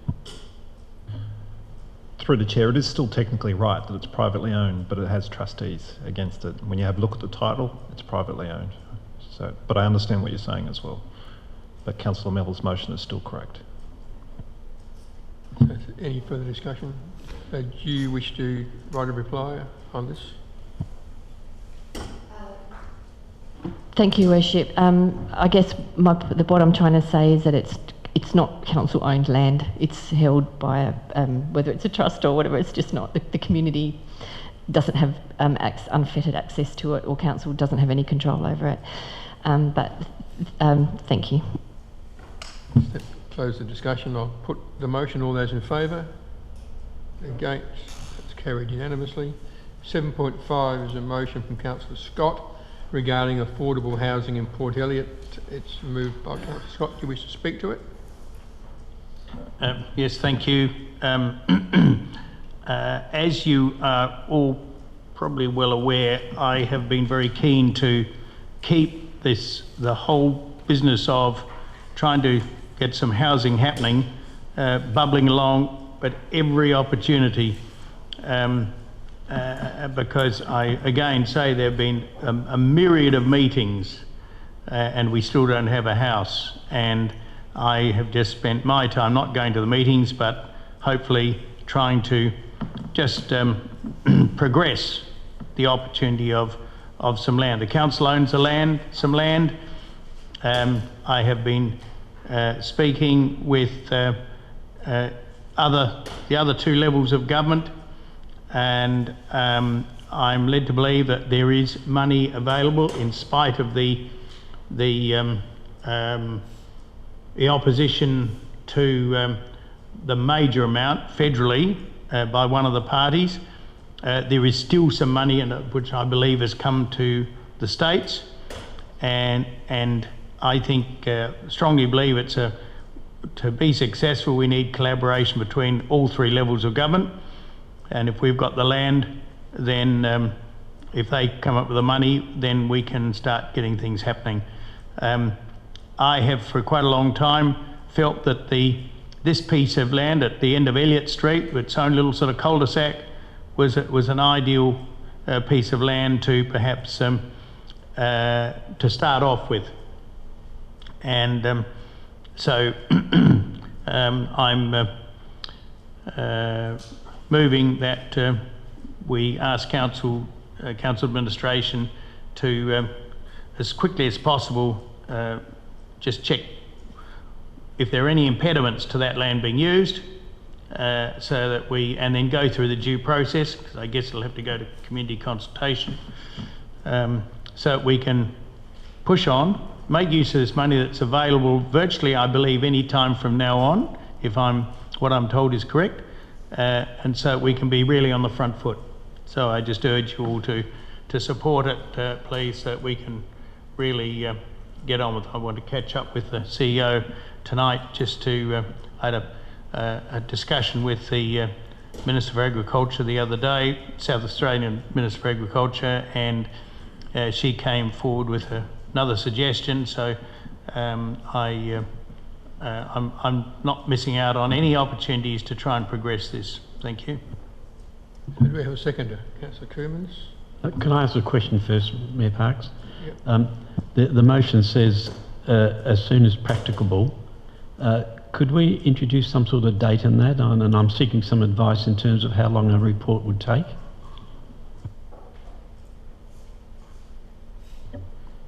Through the chair, there's a previous motion that also talked about bringing back a report of all property.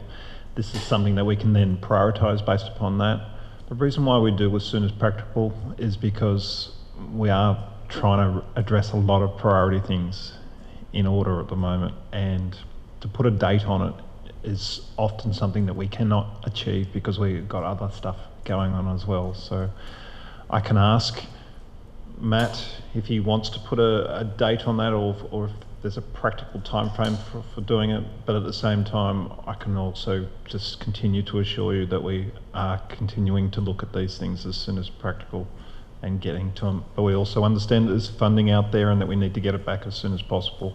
So we will attempt to bring it back to either the August or September meeting, and we can even say we'll attempt to bring it back to August, but if other priorities come up that we need to address, we'd much prefer to bring it back at September.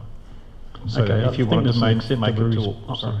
That's an acceptable response, and I'm happy to second it, because I think we've got to keep this in the forefront. Affordable housing is so important that council plays an active role in it, and there is funds available, and we want to make sure that we don't lose out on any of those. So as soon as practicable, and the word you mentioned about trying to do it in August or September, that suits.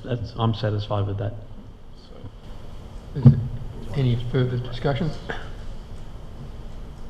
Councillor Scott, do you need to have a right of reply, or happy with that? So I'll put the motion. All those in favour? Against? It's carried unanimously. 8 is administration report. 8.1 was the Milang Oval. We've done that one. 8.2 is the food market licence proposal from Barrage Road. We've done that one. So the next one is 8.3.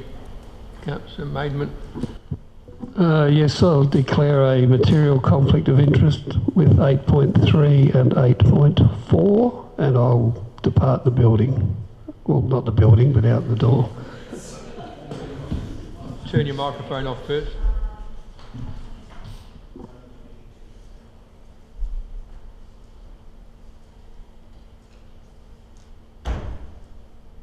Councillor Miller, what are you saying?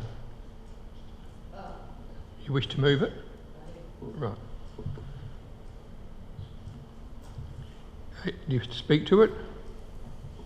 I wish to move, Your Worship, just to add a couple of words to this. I'm happy to, I know I discussed this earlier with Nigel, the CEO. I'm happy to, all I was doing was adding some text from what was in the report, but I'm happy to keep it simple and just say 2 and 3 that I've got there. I just wanted us all to be mindful that we are determining to appoint a council member to an external body, but if we just go with 2 and 3, I think that will keep it simple. Just take that out, yep, and that we determine to appoint a council member to this committee and that it be Councillor Maidment. Thank you. So do we have a seconder? Councillor Kermans. Any further discussion? Put the motion. All those in favour? Yeah, sorry. I thought it was important to note that this is a really, the membership of this committee is really high calibre and highly skilled. They work really well together. It's a great model, and it would be a shame to have Councillor Maidment's skill set lost to this committee. And I think we need to honour that they requested him being on this committee, and I'm sure that he's clearly mindful of his obligations, so I'm comfortable with this and I hope that you'll support it. Thank you. So I'll put the recommendation. All those in favour? Against? That's carried unanimously. 8.4 is the Strathalbyn Oval Development Application 2301731 for the Caravan Park extensions, and there is a recommendation there with 2 dot points. Moved, Councillor Kermans. No, Mayor Parks. I have to declare a general conflict of interest because as of tomorrow I'll be the Council's representative on the Fleurieu Regional Assessment Panel, and this matter is going to become before that panel, so I will need to leave the room, and obviously I'm not be voting either.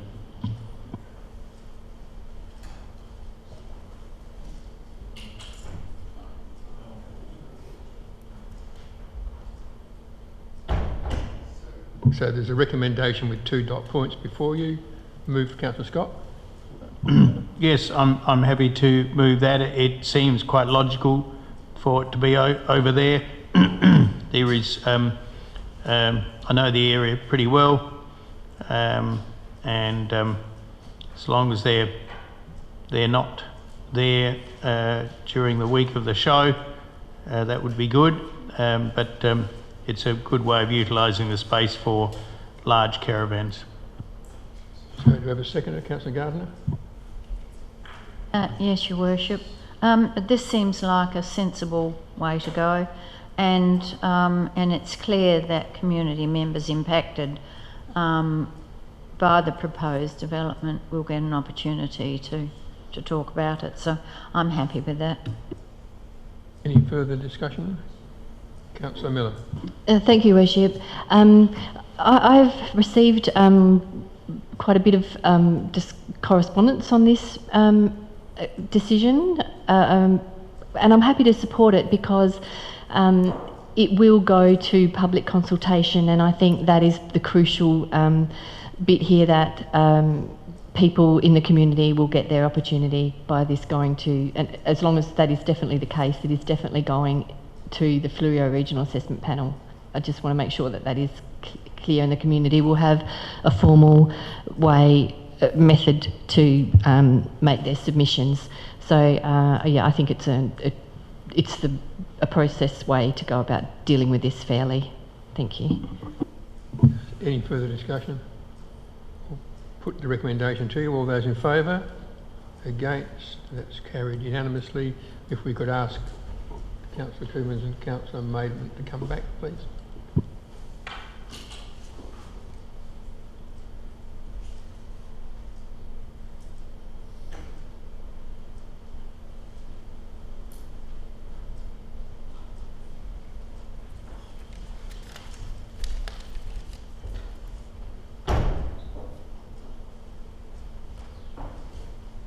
So 8.5 is the lease and licence policy activities from April to June 2023. It's a quarterly report.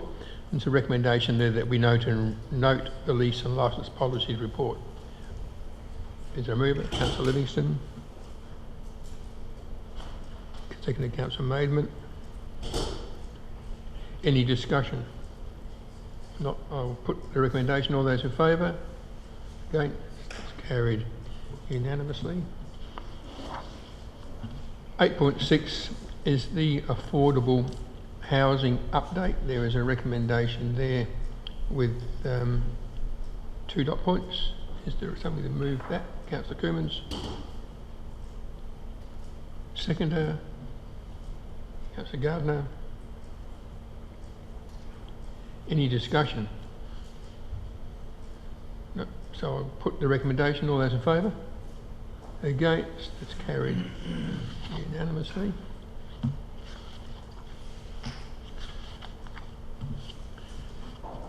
(8.7) is the 2024 bylaw review, and there is a recommendation there with 4 dot points. It's just something that we have to do every year. So is there a mover for this? Councillor Scott, you're moving it? Yes, but may I speak and query in relation to one of the bylaws, that's CATS 9.1, where it says that the owner should take steps to ensure, and I believe that's too soft. You should take out the word take steps, and that they should ensure that the cat is contained. It sounds, to me, it's taking steps. You can then debate what steps you've taken. Not about whether the cat's contained. You're talking about take steps. Well, I've taken some steps. I've put up with this, I put up with it, but the damn cat got out. And that's the issue. So we don't want to adjudicate on the steps. We want to make sure that they ensure that the cat doesn't get out. And therefore I would like to see it withdrawn from 9.1. So through the chair, with the cat bylaw, there haven't been any changes to the bylaw that was adopted, I believe, last year.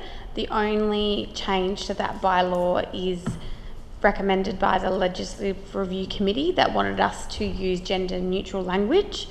If there are any material changes to these bylaws, what we will have to do is go through a whole nother community consultation process. We'll have to go through approval from the Dog and Cat Management Board, then go out to community consultation again before they can be adopted. And in our report you'll note that the bylaws, not the cat one, but the other ones do expire on the 1st of January. So we're on quite a tight time frame for these bylaws to be adopted. 3 words. Point taken, thank you. So do we have a seconder? Councillor Gardner.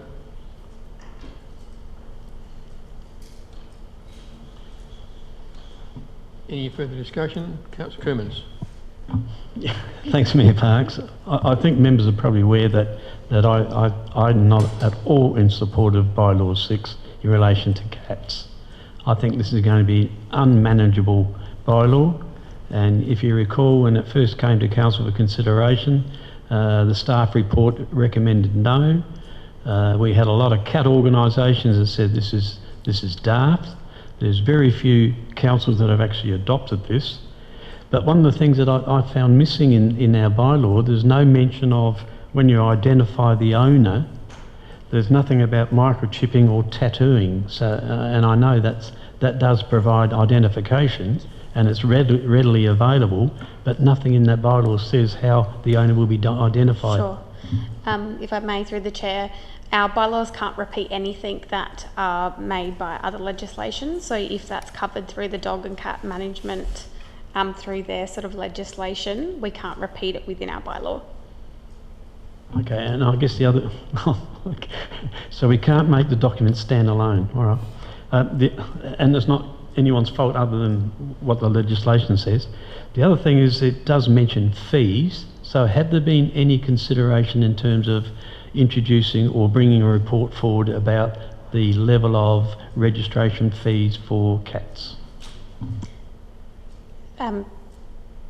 Through the chair, there hasn't been a fee adopted. Like council considered the dog and cat management fees earlier this year, but what we will be doing if these bylaws are then adopted by this council, we'll be, as an internal group of council, starting to put together a working party to what future decisions we need by this council, because when the bylaws reset, we also need to redo your resolutions that bring some of these bylaws into enforcement. So things like there was feedback regarding distance from hooded plover nests or dogs on and off leash time. So all the resolutions that have previously been considered that work with these bylaws we'll be bringing back to the council to decide. So definitely cat fees can be considered by this council in the future. And in the document it also talks about confined to the premises. Now the premises is the actual home, or is it the property? Does it include the land on which the home is situated? I can see Mel looking at me, our governance officer at the back. I'm not exactly sure. Mel, do you know the answer to that one? I presume we couldn't designate between someone's home or their property, so my interpretation would definitely be the property as a whole. Sorry, if I'd seen, there is a definition of premises, and what it in fact says, it's the building and the land on which it's situated, occupied or owned by that resident. Okay, so the cats would need to be retained 24 hours a day within the property of the owner. Okay. Look, I cannot support these bylaws if bylaw 6 is part of the motion. If we were separated, I would support the others. I've been through them and they all look pretty reasonable. But bylaw 6, in principle, I will not support it.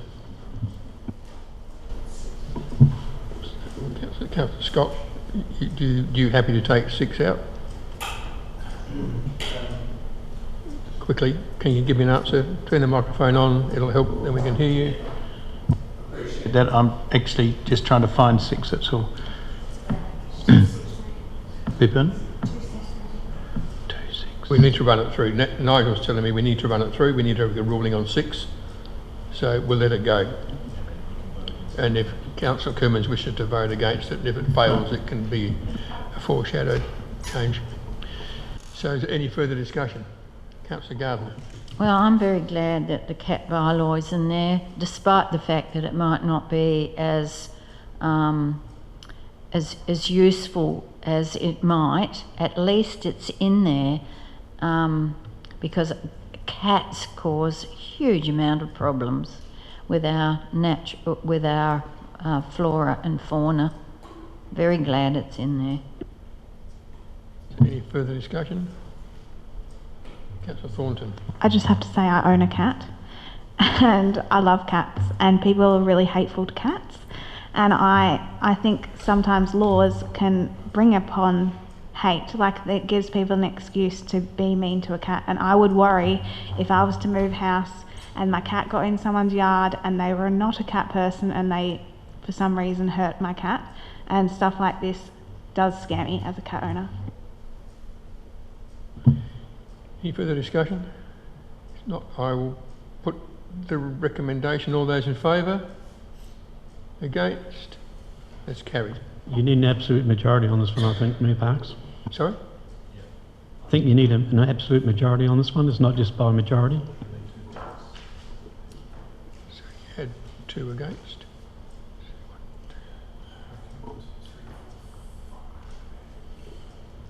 So you had 5. Yep. Is that 2/3? Let me just check it is in the report.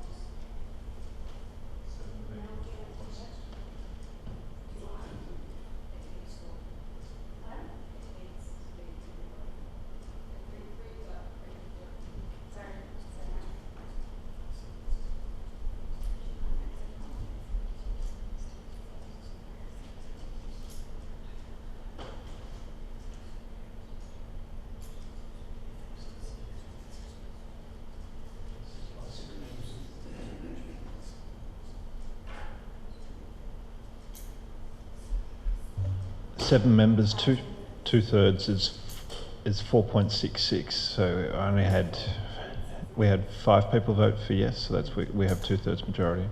Yeah, so that's fine. So it's carried. With 2/3 majority. Can I just ask a question? I'm not sure whether we got through or not, but I was reading this a form that where did I see it? I've made some notes about what it requires, and I think it even includes the mayor. Sorry, I've got it. Oh, here we go. Clarify in relation to non-voting mayor, 10 members, 7 members must be present and supported by 6. Needs to be supported by 6. Is that what you figured? Through the chair, where are you reading that one, sorry?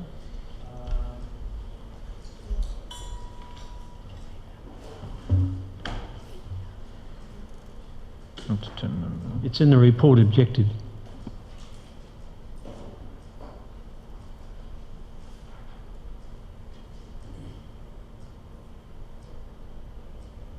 What are you saying, Tim?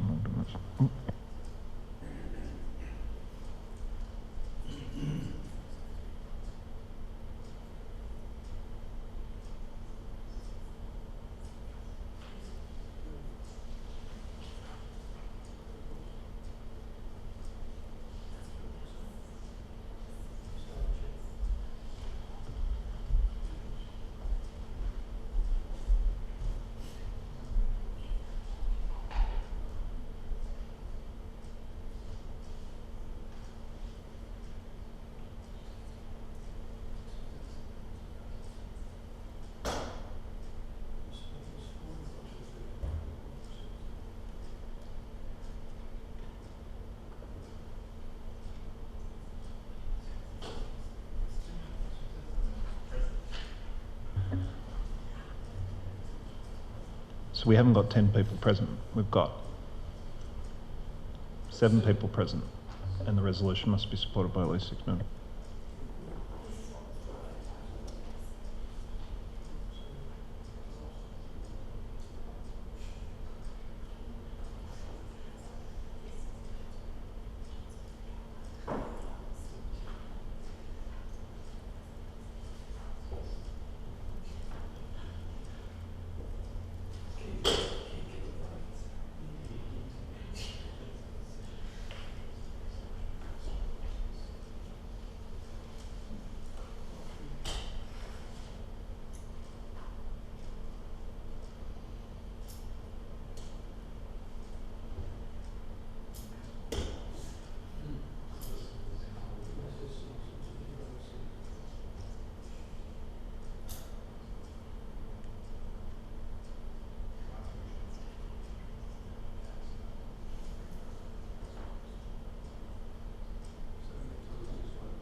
So we'll declare it lost. Now, can I move my foreshadowed one? The suggestion is that we run it again without cats. Yep. And I'll be prepared to move that any reference to the cat bylaw number 6 be left out. And maybe that. Oh, sorry.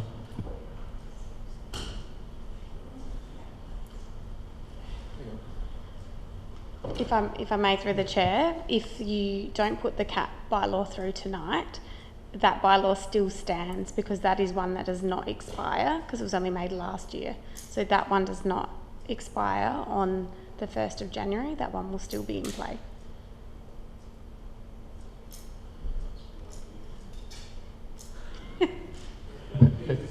That's how unusual it may be, but that's how it is. So do we have a seconder for it without the cats? Could I just make a comment? The Thornton, yep. Because something I didn't mention before, and someone did raise about cats killing wildlife. So can I just add a couple of comments on that? You can speak to it, yes. Yeah. In terms of speaking to why I want number 6 left out, essentially the cat bylaw is a very poor attempt at enforcing. Trying to enforce it is going to be very difficult, and it will do absolutely nothing to rid of feral cats because feral cats aren't included. It will encourage rodent mice and rats, as well as foxes, rabbits and hares and other unsavoury introduced species to thrive and take over our neighbourhoods where the cats used to be. I can vouch for that because I've got practical examples of where that happened, where a cat was confined within the premises and mice and rats took over the yard. So I would rather have a cat walking about, and if they do kill mice and rats, that's terrific. But to say it's only to do with protecting our wildlife, I don't think that's valid. So I'm not sure where we're at. I want to move everything except bylaw 6. Do we need to do something separately about it, or do we just leave it? Through the chair, my take on it is that you can run it through without 6 there, and what we'll do is just provide a clarifying report next month to say exactly what the status is of the cats. So it's moved and seconded. Is there any further discussion? So I'll put that recommendation. All those in favour? Against? That's carried. Stay with me. We've still got a long way to go. I need to see what you're doing when you're voting. You just did that voting. Yep. So, all those in favour? What we've just been talking about for the last quarter of an hour, 8.7 without the cat part in it, all those in, is what we've just talked about, Councillor. Yep. So, all those in favour? Oh my God. Against? So, let's start again, because we're not getting everybody. I'm certain we're not getting everybody, and everybody's got to vote. So they don't have to guess. Don't stick your hand in your jacket, stick it in the air. All those voting in favour, will you please put your hand up? Against? It is lost. And we can move on and we'll bring it back next month. Yep, okay. 8.8 is the minutes of the Section 41 Committee, Audit and Risk Committee of the 30th of June 2023, and there's a recommendation that we receive and note those minutes. Move, Councillor Gardner. Seconder, Councillor Maidment. Any discussion? Councillor Kermans? Yeah, look, there is, and I've just got to find where I am. I'm just a little bit,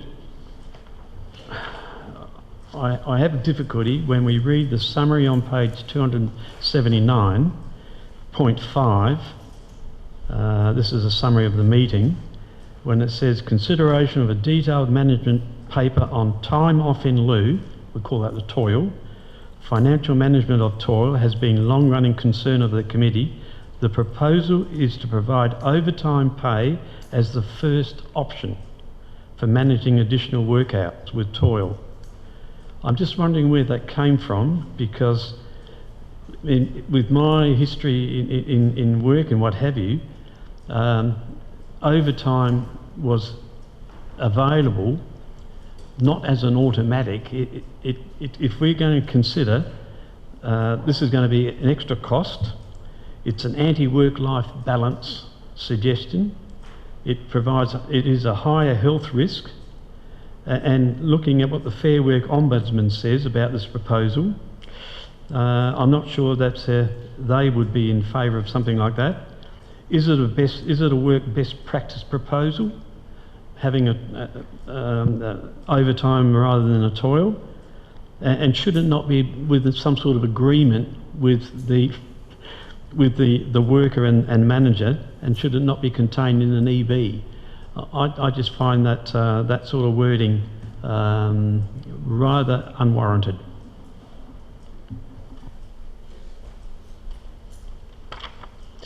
Through the chair. The comments at point 5 are a summary from the chair. The committee considered a draft policy regarding toil and overtime, and it goes to a lot of the procedural things that you're referring to in terms of it needing to be approved before it can be worked.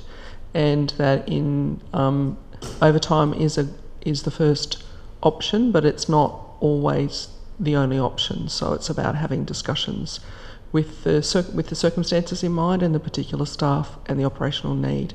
So it provides flexibility between the two options, but it's definitely geared towards the payment of overtime. The main reason for that is that toil is incrementally increased with other leave if it's still outstanding. So it puts other provisions in place as well, so we don't accrue more than a number of days at any particular time, that it is paid out at year end if it's still accrued, so that it doesn't get indexed up. So there was a range of initiatives in that policy, and if Council would require a little bit more information, we can provide that background. Could I ask a further question? Because I did reference the Ombudsman document. There's a document about all this as well. And it says employers can only request or require employees to work more than their maximum weekly hours where the additional hours are reasonable. Employees can refuse to work overtime that unnecessarily exceeds the maximum weekly hours. So I think that's rather an unwarranted statement, saying that we prefer paying overtime than doing a toil. I think there should be a balance between the two, and there needs to be some discussions, not just make comments like that. Yeah, I think the comment probably is quite limited in terms of covering the breadth of the policy provisions that were considered by the committee. Councillor Scott. I was going to raise that. Councillor Kerman's beat me to it. My thoughts were that it would be costing council more, would it not, to be paying overtime than giving time in lieu, because overtime's double time, isn't it? Or 1.5, or what?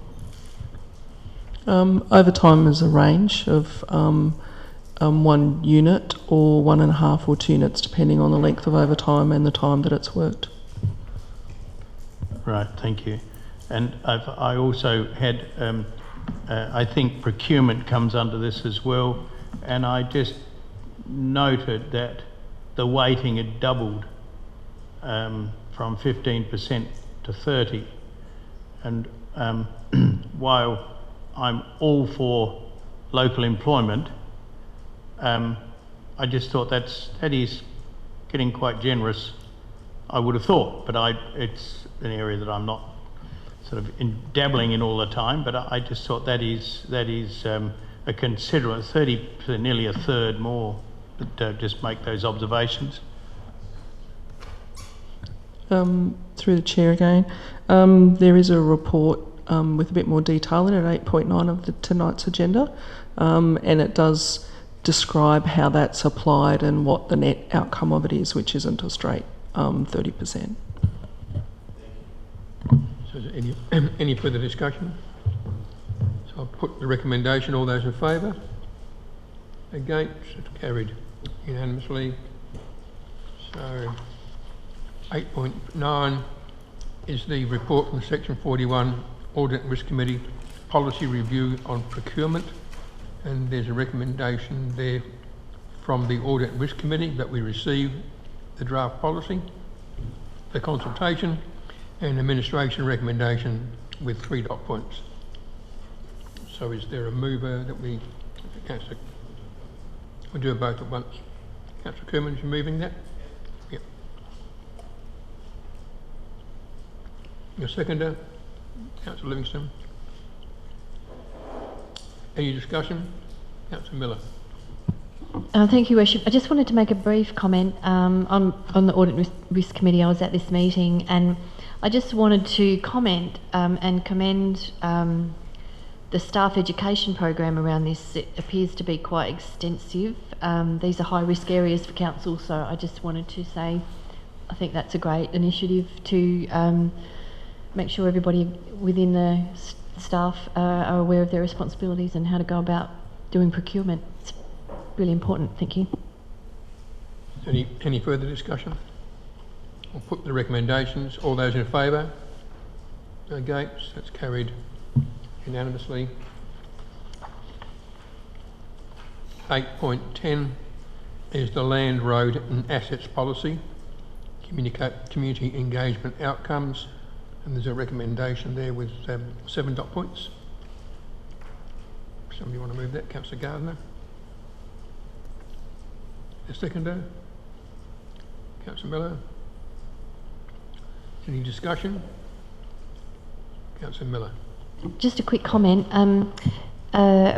I had a reason to catch up with some members of the Milang Agricultural Bureau today, and one of the comments that they made as being members of the ASART, that's the Alexandrina Sustainable Agricultural Roundtable members, was that something like this is of real interest to our rural community, and maybe consultation could be targeted sometimes to certain sections of the community. I know it was out for consultation and it was really good, but there was some feedback there that this is of in particular interest to some of those especially in the more remote areas of our district. So, but thank you. It's a good report, and it's great that we had respondents. Is there any further discussion? I'll put the recommendation. All those in favour? Against? It's carried unanimously. 8.11 is the minutes of the Section 41 Committee, the Heritage Advisory Committee, which is receiving their minutes and noting them of the 31st of May 2023. Move, Councillor Maidment.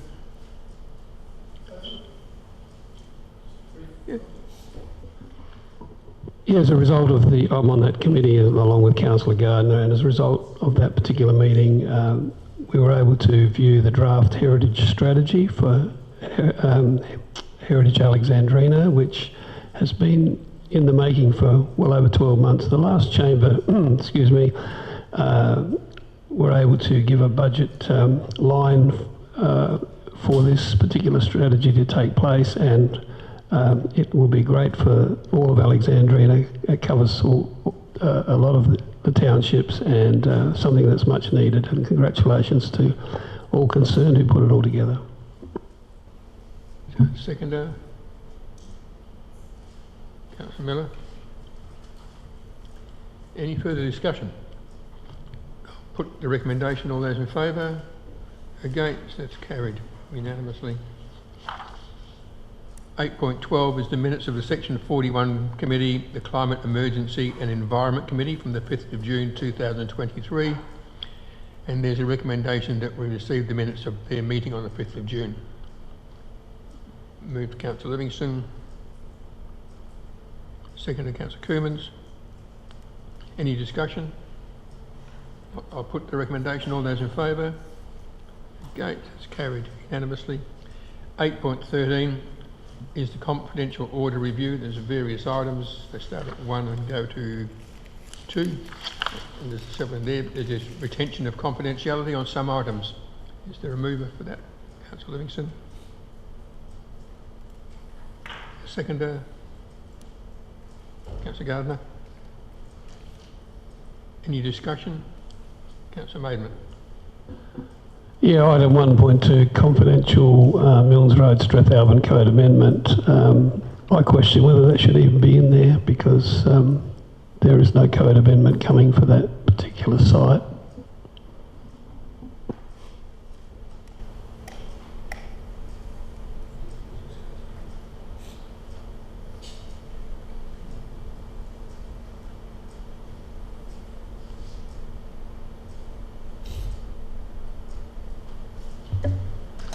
Through the chair, that's also a piece of land that still hasn't been sold, but Matt, can you help me out with this one as well? Yeah, thanks. Through the chair, the former harness racing club site, current harness racing club site, it hasn't been finalised yet as to whether any code amendment is going to be required. We think it's highly unlikely that that would be the case, given the land division application that sits over that land presently. But where we enter into these code amendments in good faith up front, that until it's finalised one way or the other, we would keep it on the confidential list. Any further discussion? I'll put the recommendation. All those in favour? Against? That's carried unanimously. 8.14 is the consideration of adoption of an employee behavioural standards, section 120A of the Local Government Act 1999. We'll get Nigel to speak to this before we go into it. Through the Chair, that's like the elected member behavioural standards that came to before, where there is an option of either going with the behavioural standards that we currently got or developing our own policy. Our recommendation is that the one we have in use is sufficient, and we would prefer to go option 2, but it's up to the council on that one. So do we have a mover for any of it? Councillor Gardner used to move 2? 1. Which do you want? Option 1?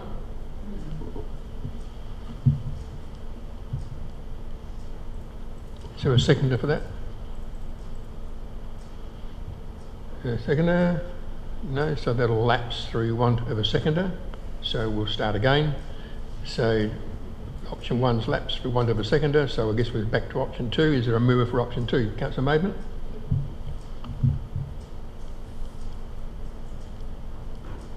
And the seconder? Seconder Livingston. Is any discussion? If not, I will put the recommendation. All those in favour? Against? Anybody against? It's carried. So 8.15 is the review of Council's complaint suite for documents. And there's a recommendation there with 8 top points. Is there somebody that would like to move that? Councillor Miller? Do you want to speak to it? You've got to. You must Yeah, tell just me if you quickly. want to. Just quickly. Thank you, Worship. I think this is. I love complaints, and I think they are an opportunity for improvement. I think we have to make it easy and clear for how people can complain. The only other comment that I would make is maybe this is heavily focused on complaining, but I'm sure people give council staff and things that council does compliments. So I just, you know, if in a perfect world you'd have a compliments and complaints policy. So, but yeah, I'm happy to support all of these. Thank you.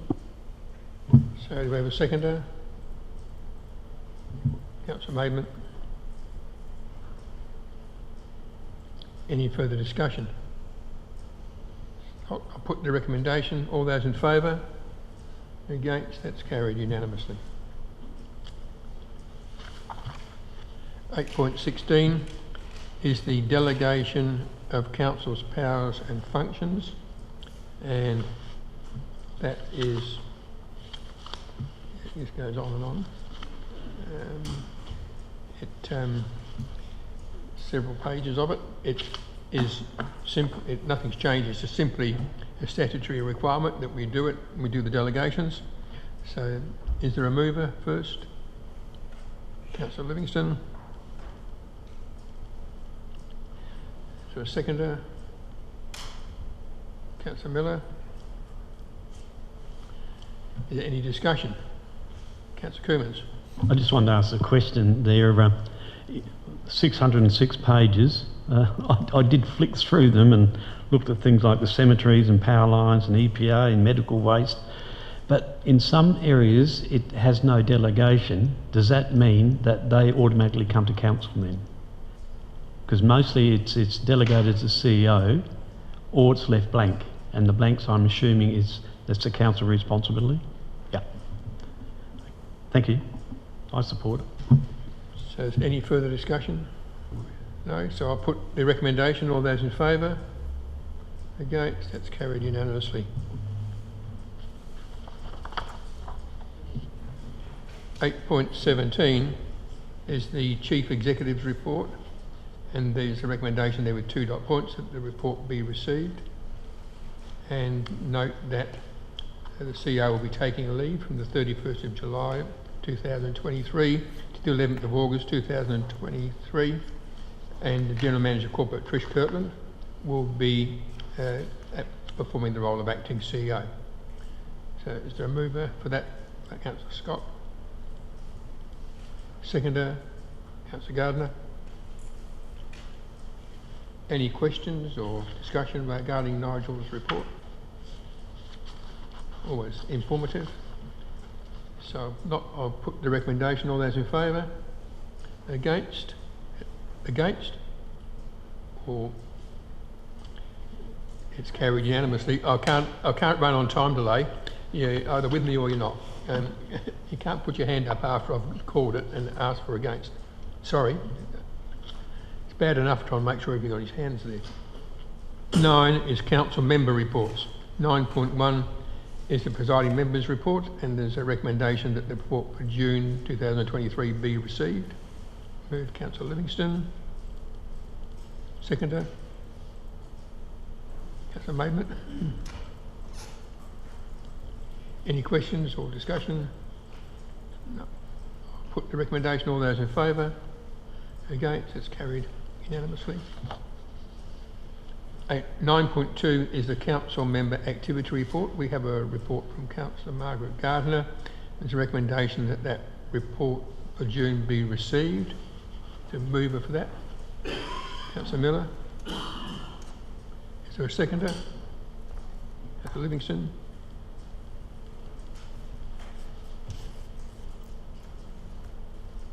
Any discussion or questions of Margaret? No. So I'll put the recommendation. All those in favour? Against? That's carried unanimously.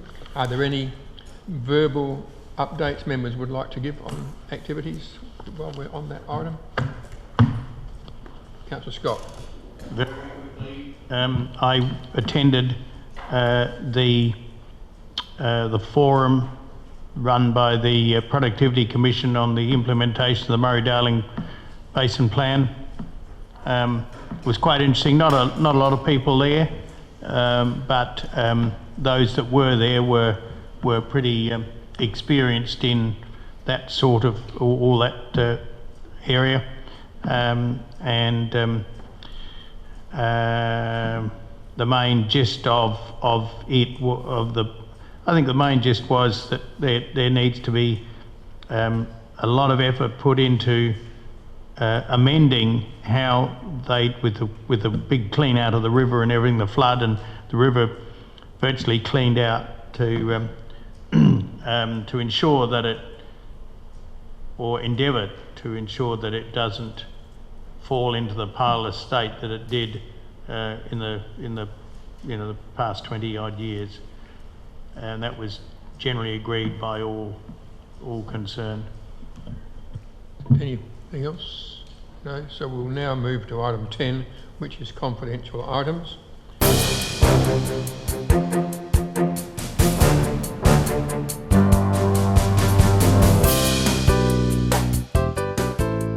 South Coast Television, your community, your voice.